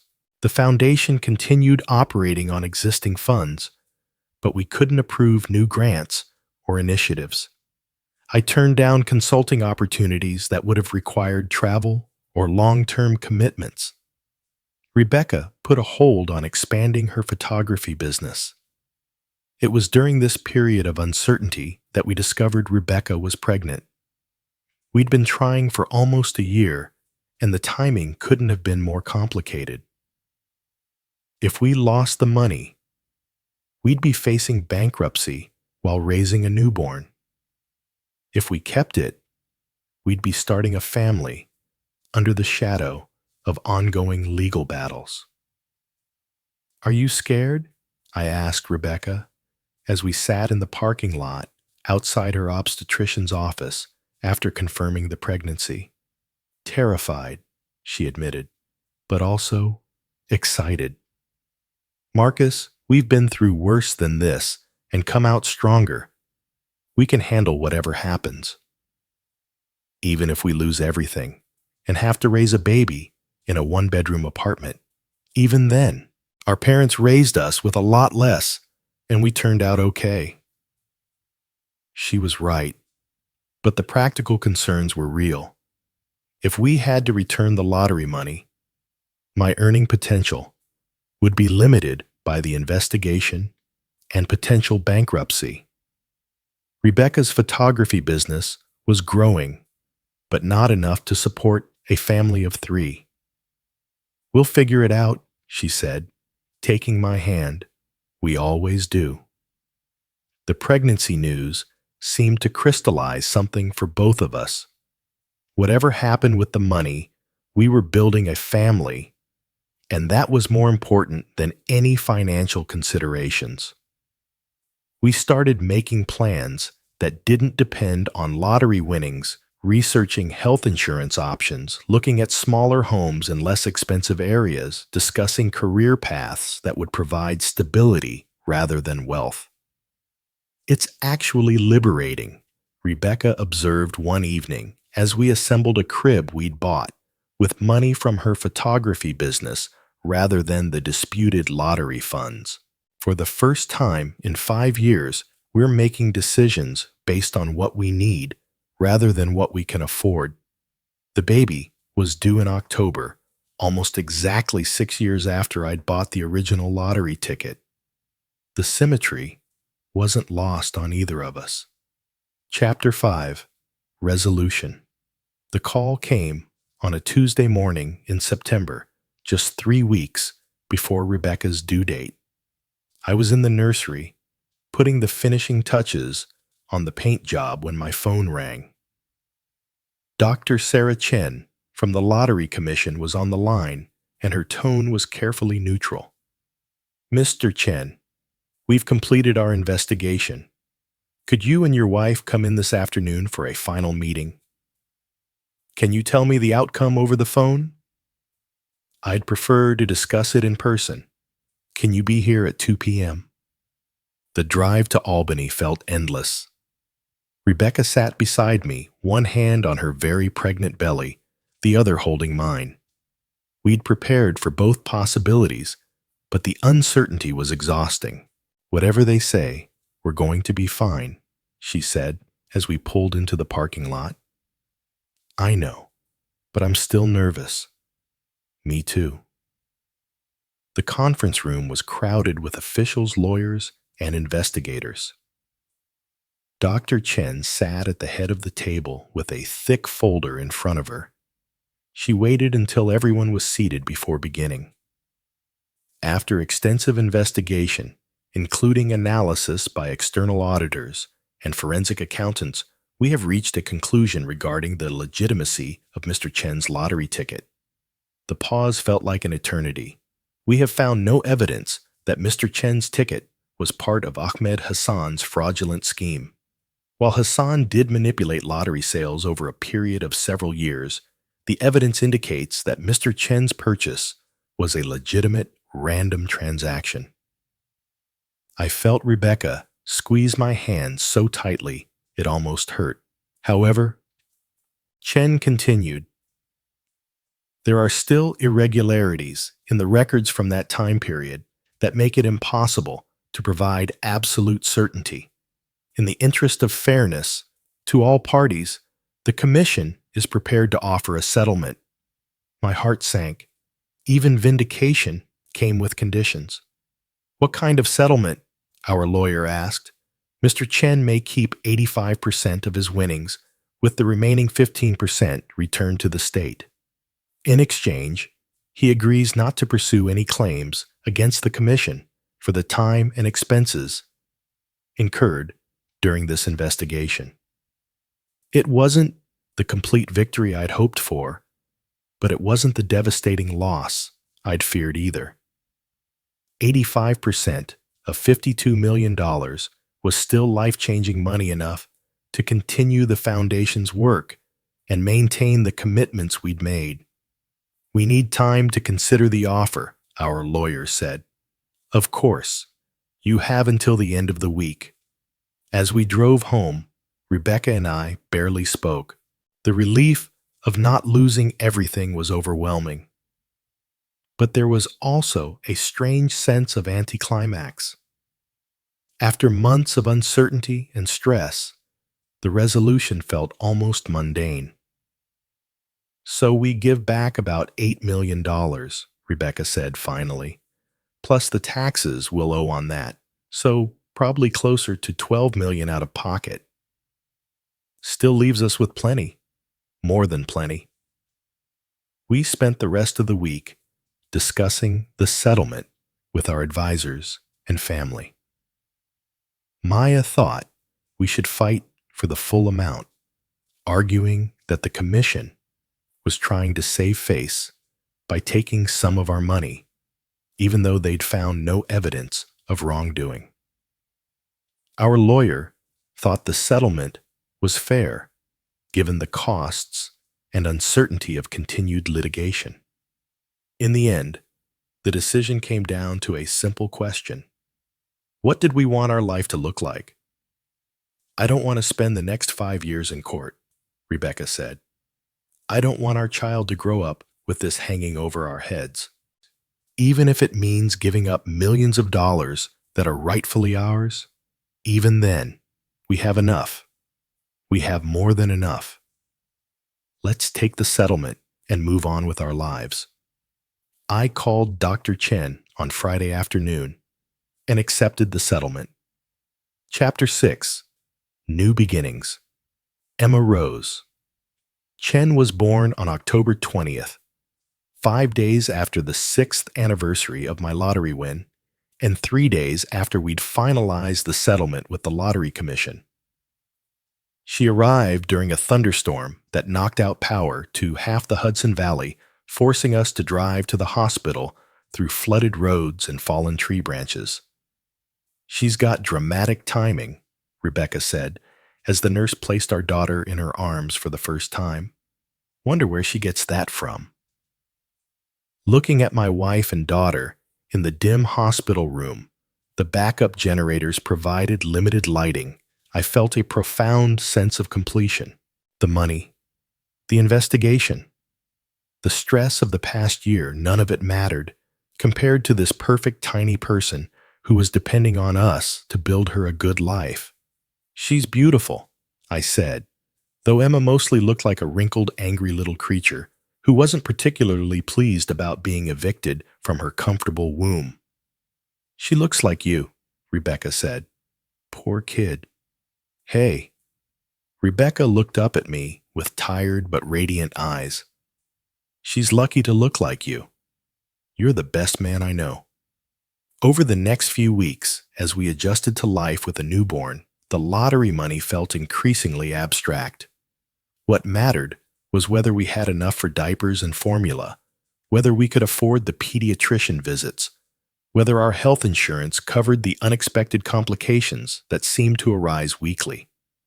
The settlement money had been distributed according to our agreement, and we'd restructured our finances to account for the reduced income.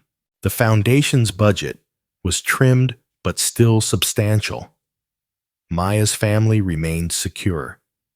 The scholarship funds were protected in separate trusts that couldn't be touched. Most importantly, we still had each other and enough resources to live comfortably while building something meaningful. "I think she likes the lottery story," Rebecca said one evening as I rocked Emma to sleep while recounting the events of the past 6 years. It had become a bedtime ritual, even though Emma was far too young to understand any of it. "She likes the sound of my voice. She doesn't care what I'm saying. Maybe, or maybe she knows it's a story about how we found our way back to each other." I looked down at Emma, who had finally fallen asleep, despite my rambling narrative. Her tiny fist was wrapped around my finger with surprising strength, and her breathing was steady and peaceful. "Do you think we'll tell her the whole story when she's older?" I asked. "All of it.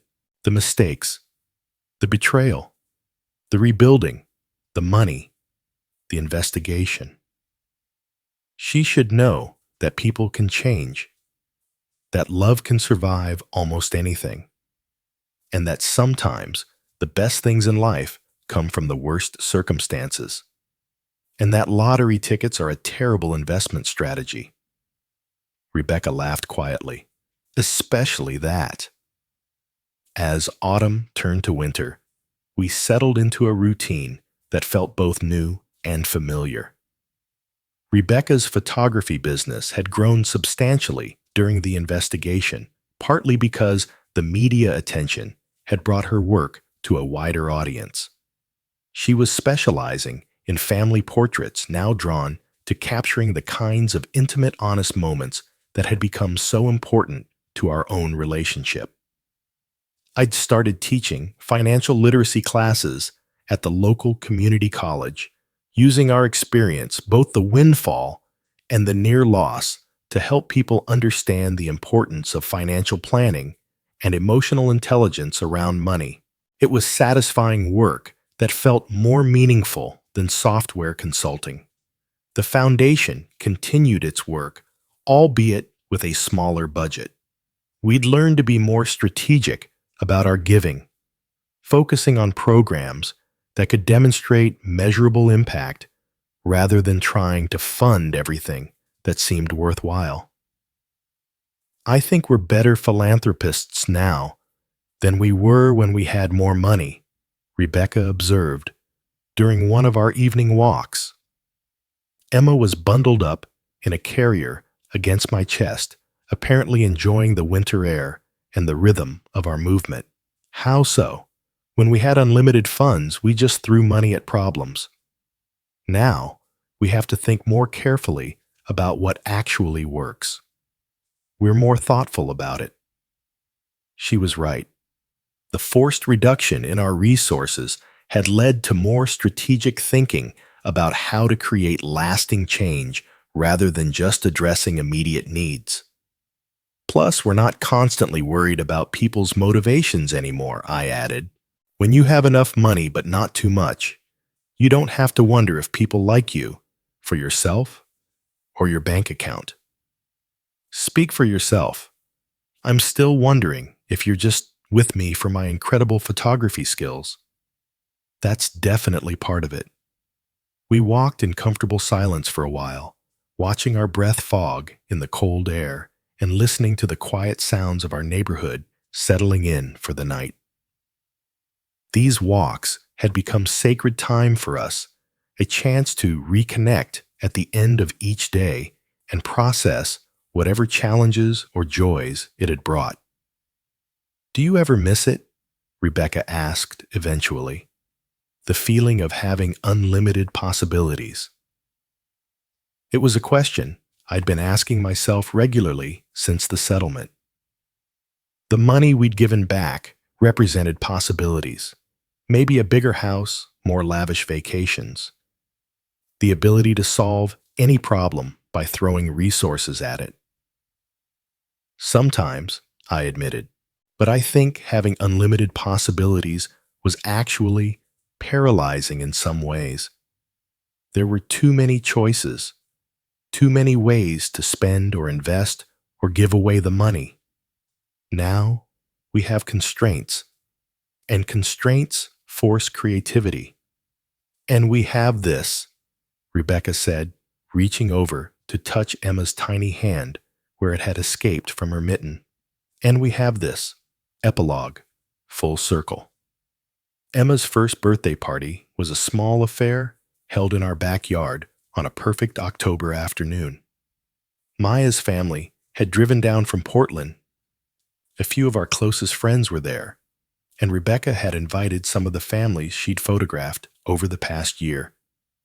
It was exactly the kind of celebration we'd hoped for. Intimate, joyful, focused on relationships, rather than extravagance. As I watched Emma destroying her first birthday cake with the focused intensity that only toddlers can muster, I reflected on how much had changed since that October evening 7 years ago when I'd bought a lottery ticket on impulse. The money had been important, obviously. It had given us opportunities and security that we wouldn't have had otherwise. But the real gift had been the journey, the challenges that had forced us to grow, the crisis that had tested our rebuilt relationship, and the gradual realization that our happiness didn't depend on external circumstances. "Penny for your thoughts," Rebecca said, settling beside me on the porch steps while Emma continued her cake demolition project under Maya's supervision. "Just thinking about how everything's connected. If I hadn't won the lottery, we probably wouldn't have gotten back together. But if we hadn't gone through the divorce first, the reconciliation wouldn't have been real. And if we hadn't faced the investigation, we might never have learned that we could handle uncertainty together." Very philosophical for a birthday party. Very philosophical for a software engineer turned nonprofit administrator.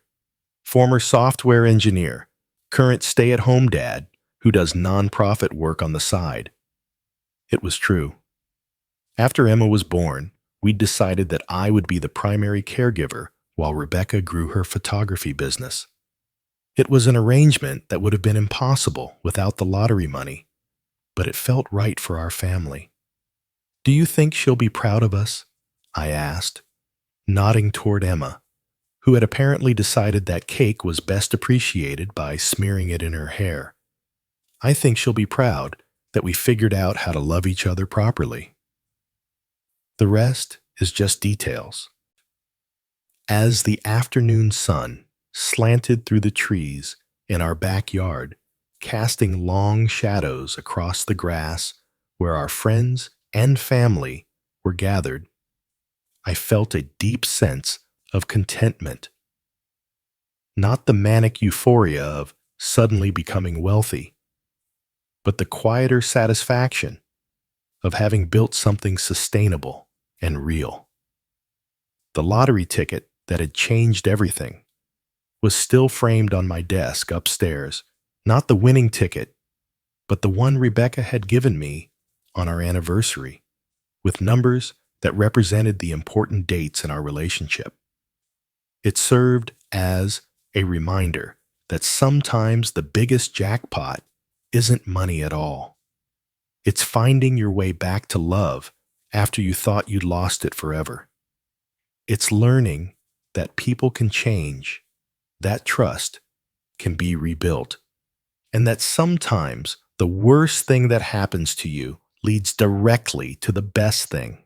And sometimes, if you're very lucky, you get to raise a daughter who will grow up knowing that her parents fought for each other, learned from their mistakes, and built a family on the foundation of honesty, respect, and second chances.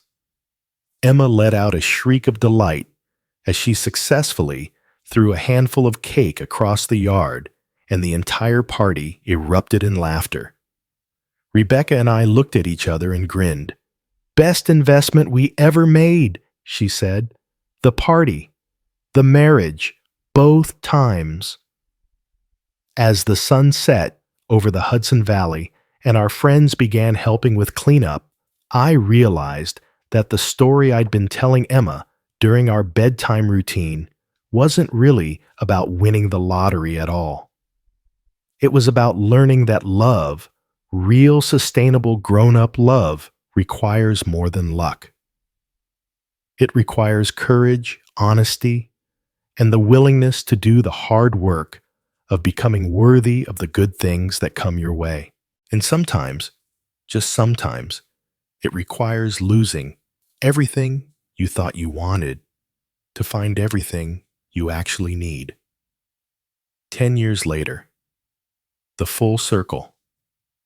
Emma was 7 years old when she first asked me to explain why some people called our family the lottery family. She'd heard it whispered at school pickup, seen it mentioned in an old newspaper article that a classmate's parent had found online during a slow news day. Children have a way of sensing when adults are talking about them, even when the adults think they're being discreet. "Daddy, why do people say you won lots of money?" she asked one evening as I was tucking her into bed. Her room was decorated with her mother's photographs, images of our family, our friends, and the beautiful Hudson Valley landscapes that had become Rebecca's specialty. I sat on the edge of her bed, considering how much truth a 7-year-old could handle. Emma was a bright kid, already showing signs of both her mother's artistic sensibility and what Rebecca jokingly called my overthinking gene. "A long time ago, before you were born, I bought a lottery ticket and won some money," I said simply. "Like a lot of money. Yes, like a lot of money. Are we rich?" It was such a direct question, delivered with the kind of innocent curiosity that only children possess. I thought about how to answer it honestly without creating problems for her at school or making her feel different from her friends. "We have enough money to take care of our family and help other people," I said finally. "But more importantly, we have each other. And we have love. And those are the things that really make us rich." Emma considered this with the seriousness that she brought to all important matters. "Did the money make you happy? The money helped solve some problems. But you and Mommy make me happy." "Good," she said, settling back into her pillow. "Because Tommy Henderson's dad says money doesn't buy happiness, but it does buy ice cream. And ice cream makes me happy." I laughed and kissed her forehead. Tommy Henderson's dad is a wise man.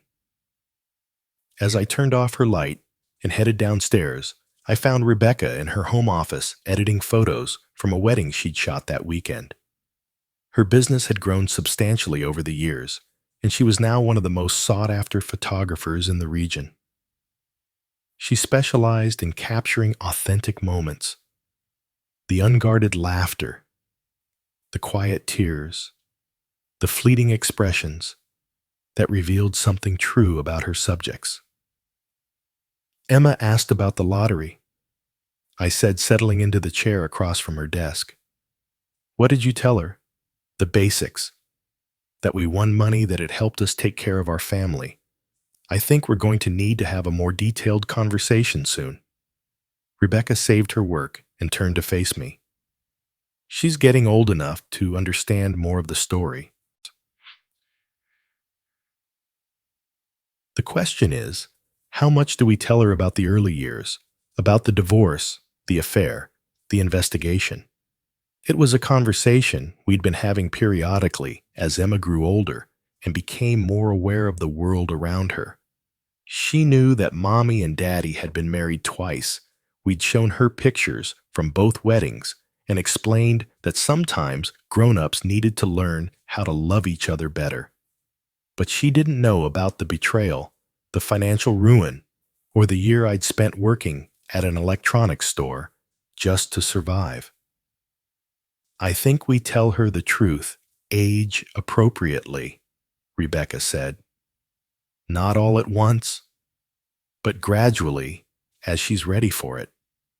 She should know that people make mistakes, that marriages can be hard work and that sometimes the best things come from the most difficult circumstances, and that her parents aren't perfect, especially that her parents aren't perfect.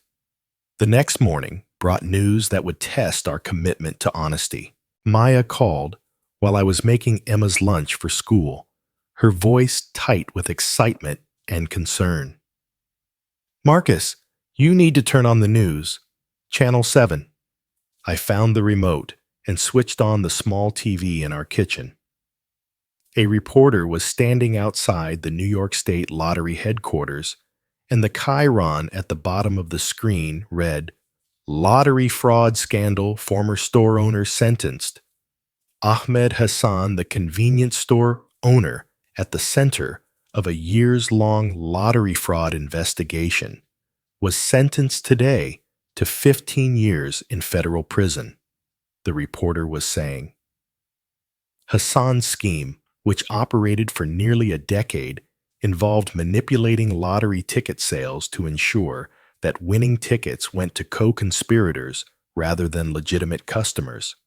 The report went on to detail the full scope of Hassan's operation, which had stolen an estimated $47 million from the state before being uncovered.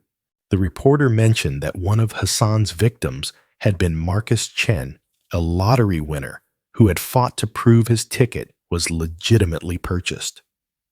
The Chen case became a symbol of the Lottery Commission's inadequate oversight, the reporter concluded. Though Chen was ultimately allowed to keep most of his winnings, the investigation revealed systematic failures that have led to new security measures for lottery retailers.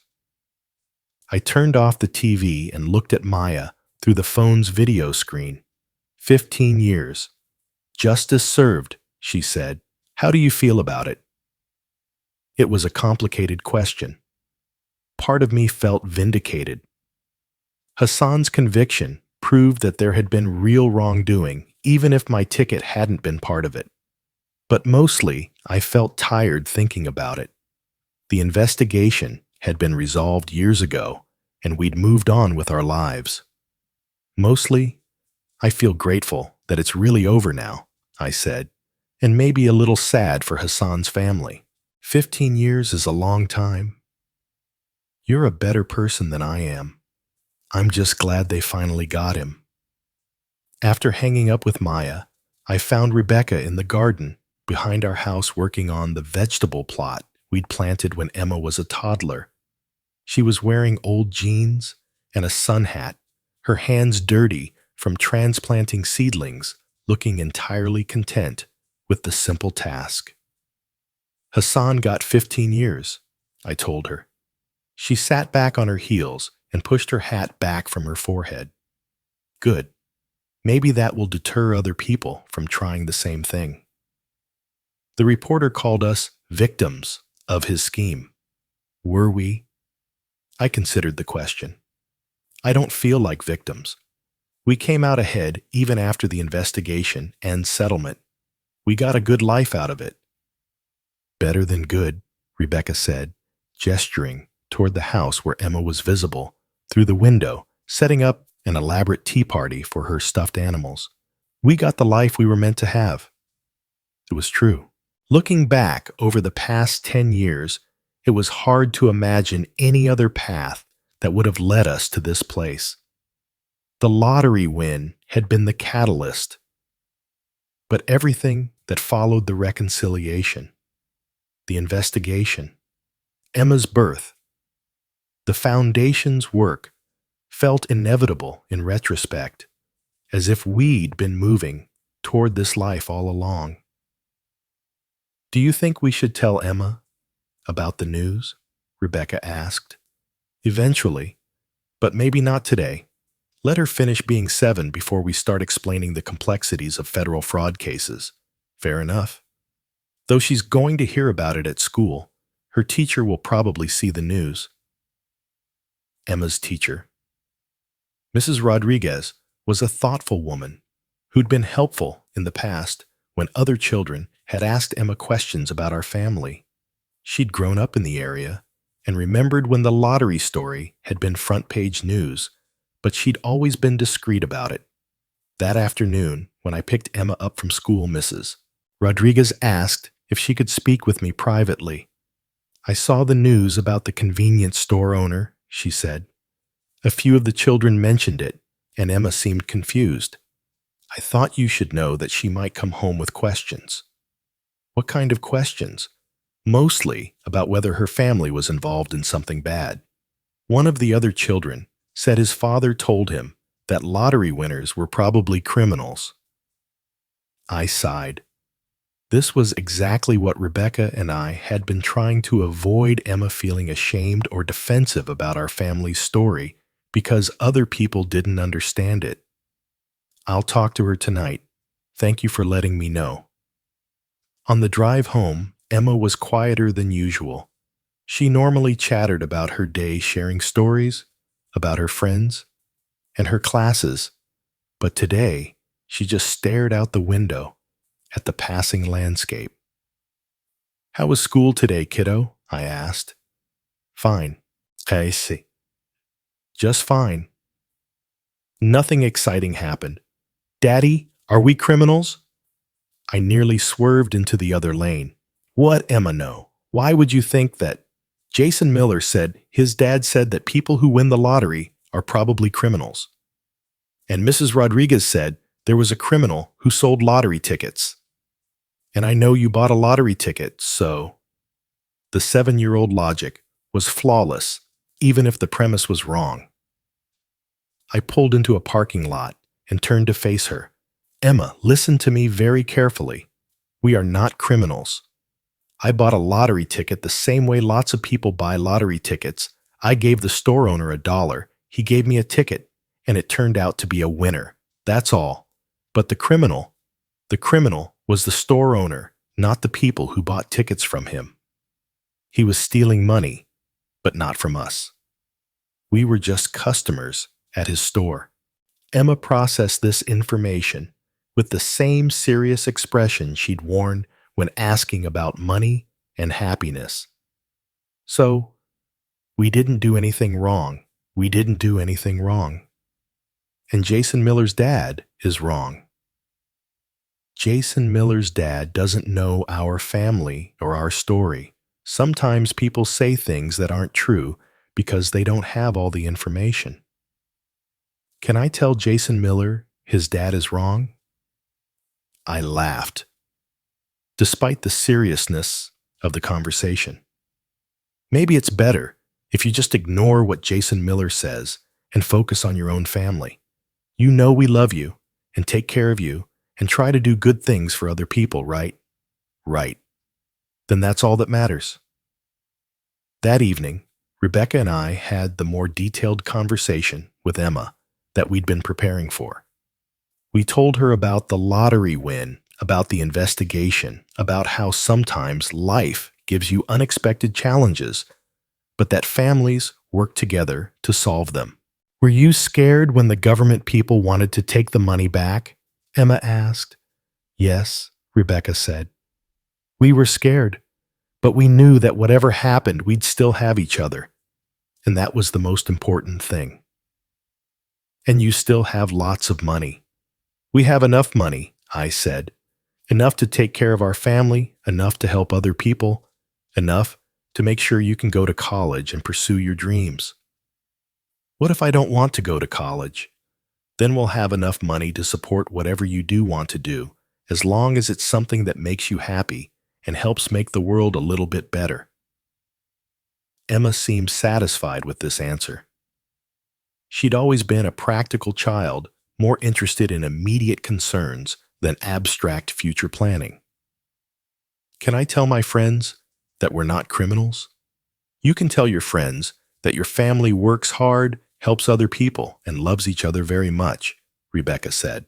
"If anyone has specific questions about the lottery or the investigation, they can ask their parents to talk to us directly."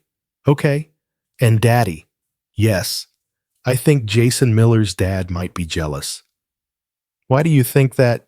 "Because if I won lots of money, I'd probably be really happy about it, and maybe other people would be sad that they didn't win." out of the mouths of babes.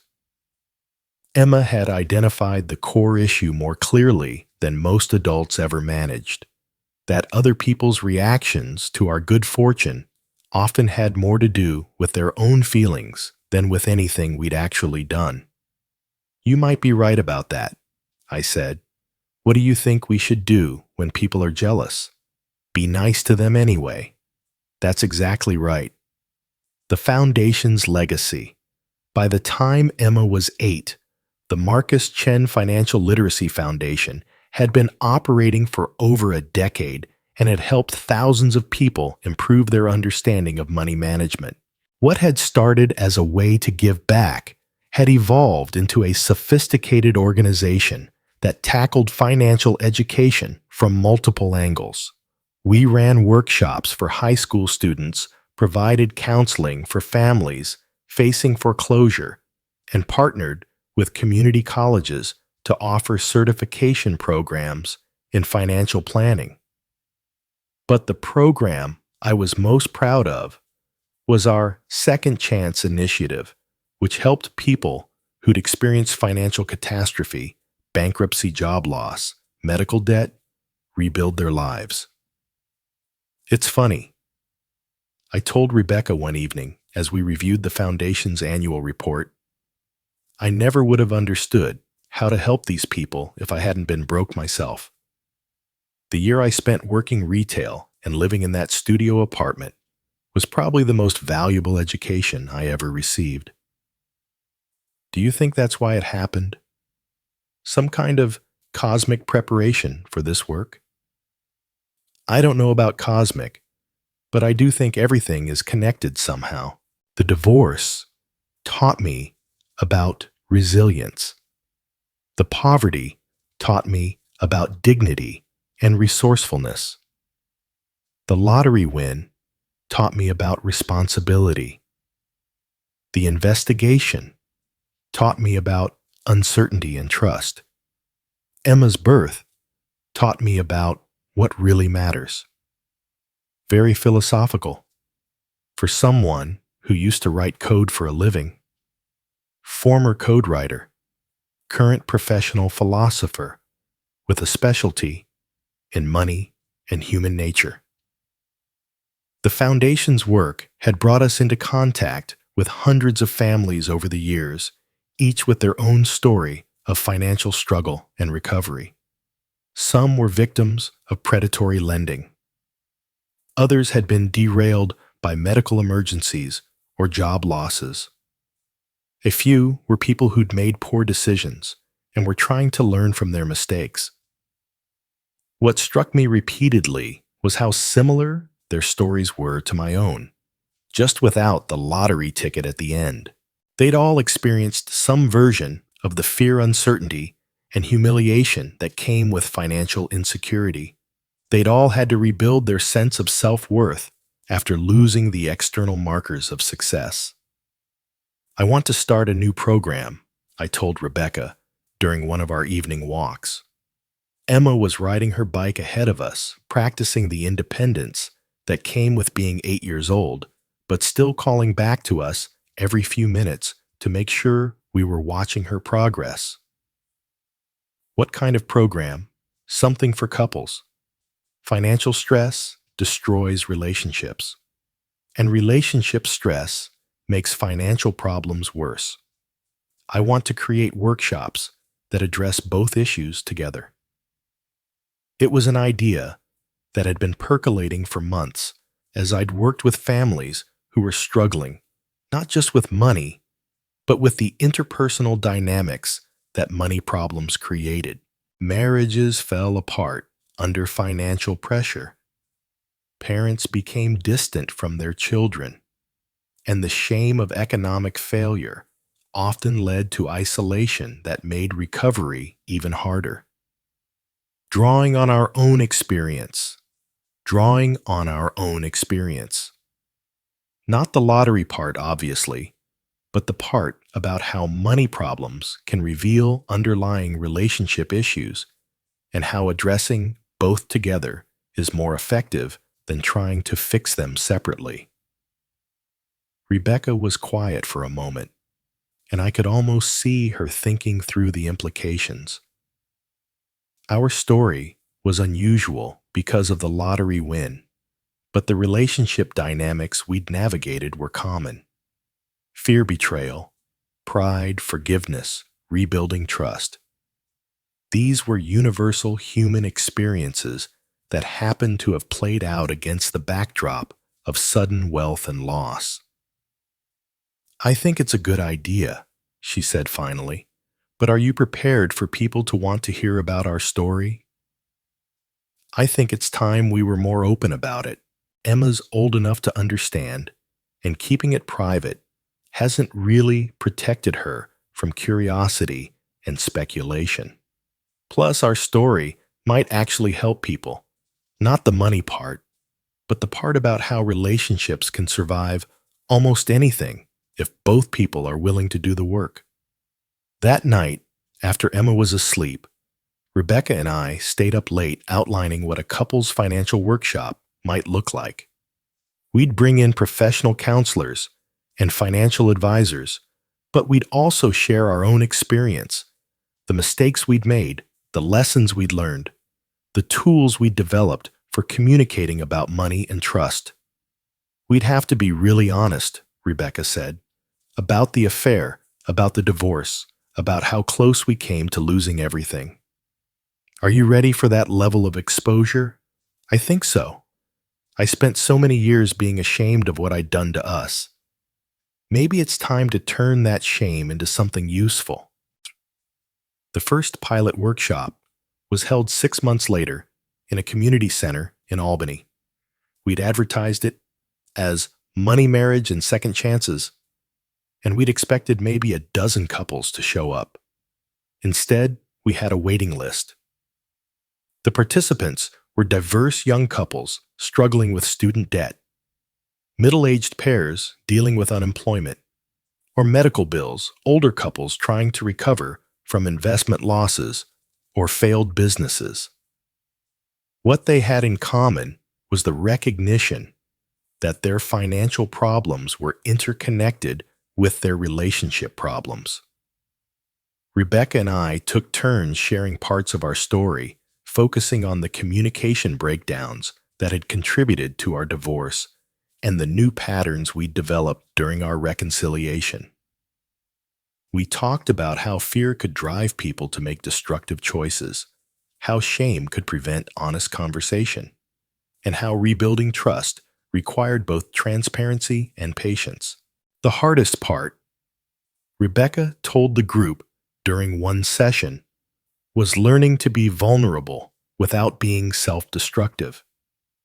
"I'd spent so much time protecting myself from hurt that I was hurting the person I loved most.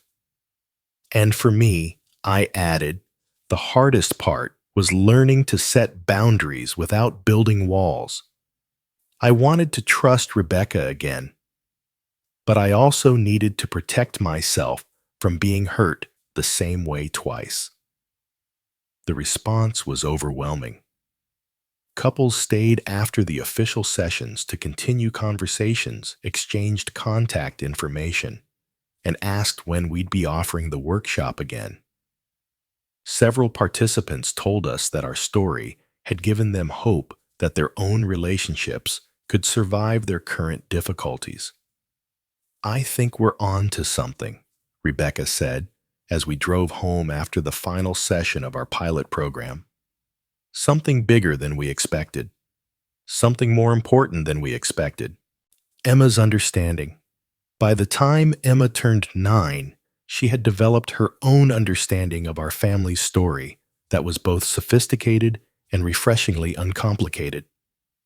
She knew that Daddy had won the lottery, that there had been some problems with mean people who tried to steal money, and that our family used our good fortune to help other people. She also knew, because we'd been honest with her as she'd grown older, that Mommy and Daddy had been divorced before she was born, and that they'd learned how to love each other better the second time around. "Were you sad when you weren't married to Mommy?" she asked me one Saturday morning as we worked together in the garden. Emma had inherited Rebecca's artistic eye and my methodical approach to problems, which made her an excellent gardening companion. Very sad, I said. It was one of the saddest times in my life. But then you got married again and had me, so it worked out okay. It worked out better than okay. But at the time, I didn't know it would work out. That's why it was so sad. Emma considered this while carefully transplanting a tomato seedling. Do you think sad things always turn into good things? It was the kind of profound question that children ask without realizing how profound it is. I thought about how to answer honestly without either giving her false hope about life's difficulties or making her fearful of future sadness. I don't think sad things always turn into good things, I said carefully, but I think we can learn from sad things, and sometimes that learning helps us appreciate the good things more. And sometimes sad things teach us how to help other people who are sad. Exactly. Like how our foundation helps people who are having money problems, because I remember what it felt like to have money problems. And like how you and Mommy teach couples how to love each other better, because you learned how to love each other better. You're very smart, Emma. I know. Mommy says I get it from you, and you say I get it from Mommy, so I must be super smart. That afternoon, Rebecca and I attended a parent-teacher conference at Emma's school. Mrs. Rodriguez, who had taught Emma for 2 years, now had nothing but positive things to say about her academic and social development.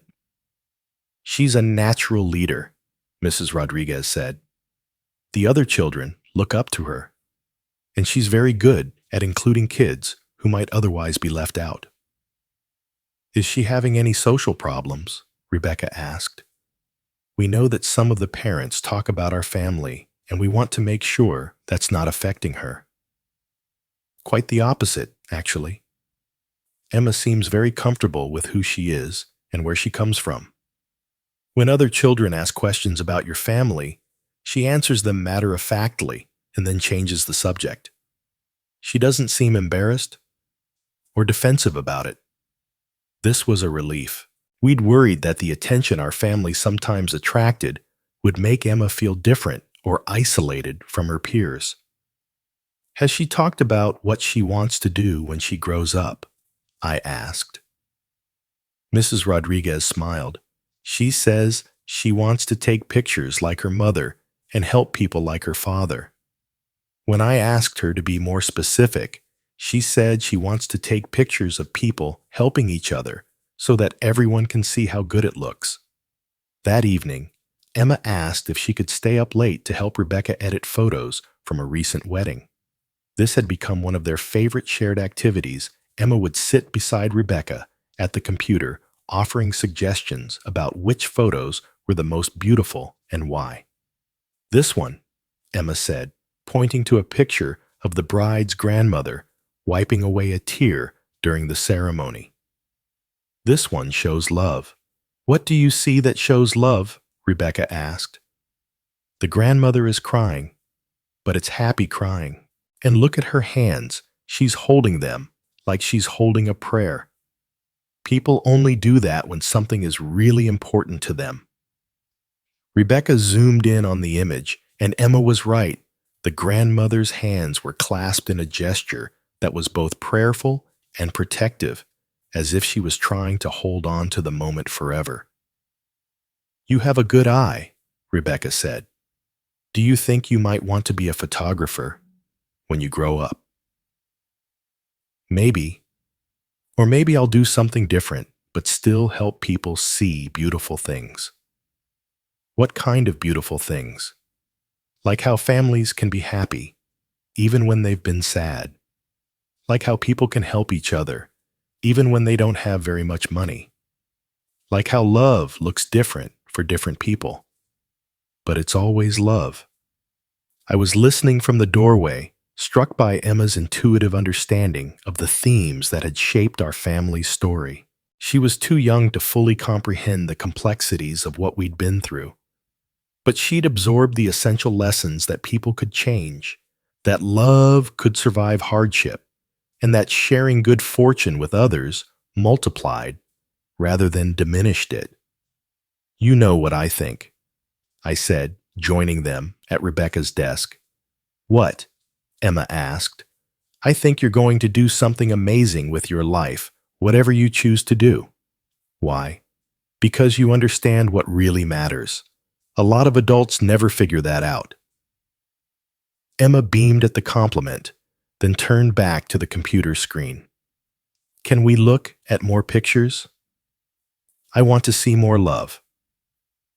As Rebecca scrolled through the wedding photos, I watched my wife and daughter work together, their heads bent over the screen, discussing composition and emotion with the easy intimacy of a shared passion. This was what the lottery money had really bought us, not luxury or status, but time. Time to be present for each other. Time to pursue meaningful work. Time to build the kind of family relationships that could only develop through attention and care. The money had been the catalyst, but the life we'd built was the result of choices we'd made every day. For years, choices about how to treat each other, how to handle conflict, how to raise our daughter, how to use our resources in service of something larger than ourselves. Daddy, Emma said, not looking up from the photos, I'm glad you bought that lottery ticket. Me too, kiddo, me too. But as I watched her and Rebecca work together, I realized that wasn't quite true anymore. I wasn't glad about the lottery ticket itself. I was glad about everything that had happened because of it, including the challenges and uncertainties that had forced us to become better people. The ticket had been random chance, but the life we'd built was the result of intentional choices made with love, commitment, and the hard-won wisdom that comes from surviving your own mistakes. And that was a kind of wealth that no investigation could threaten, and no settlement could diminish.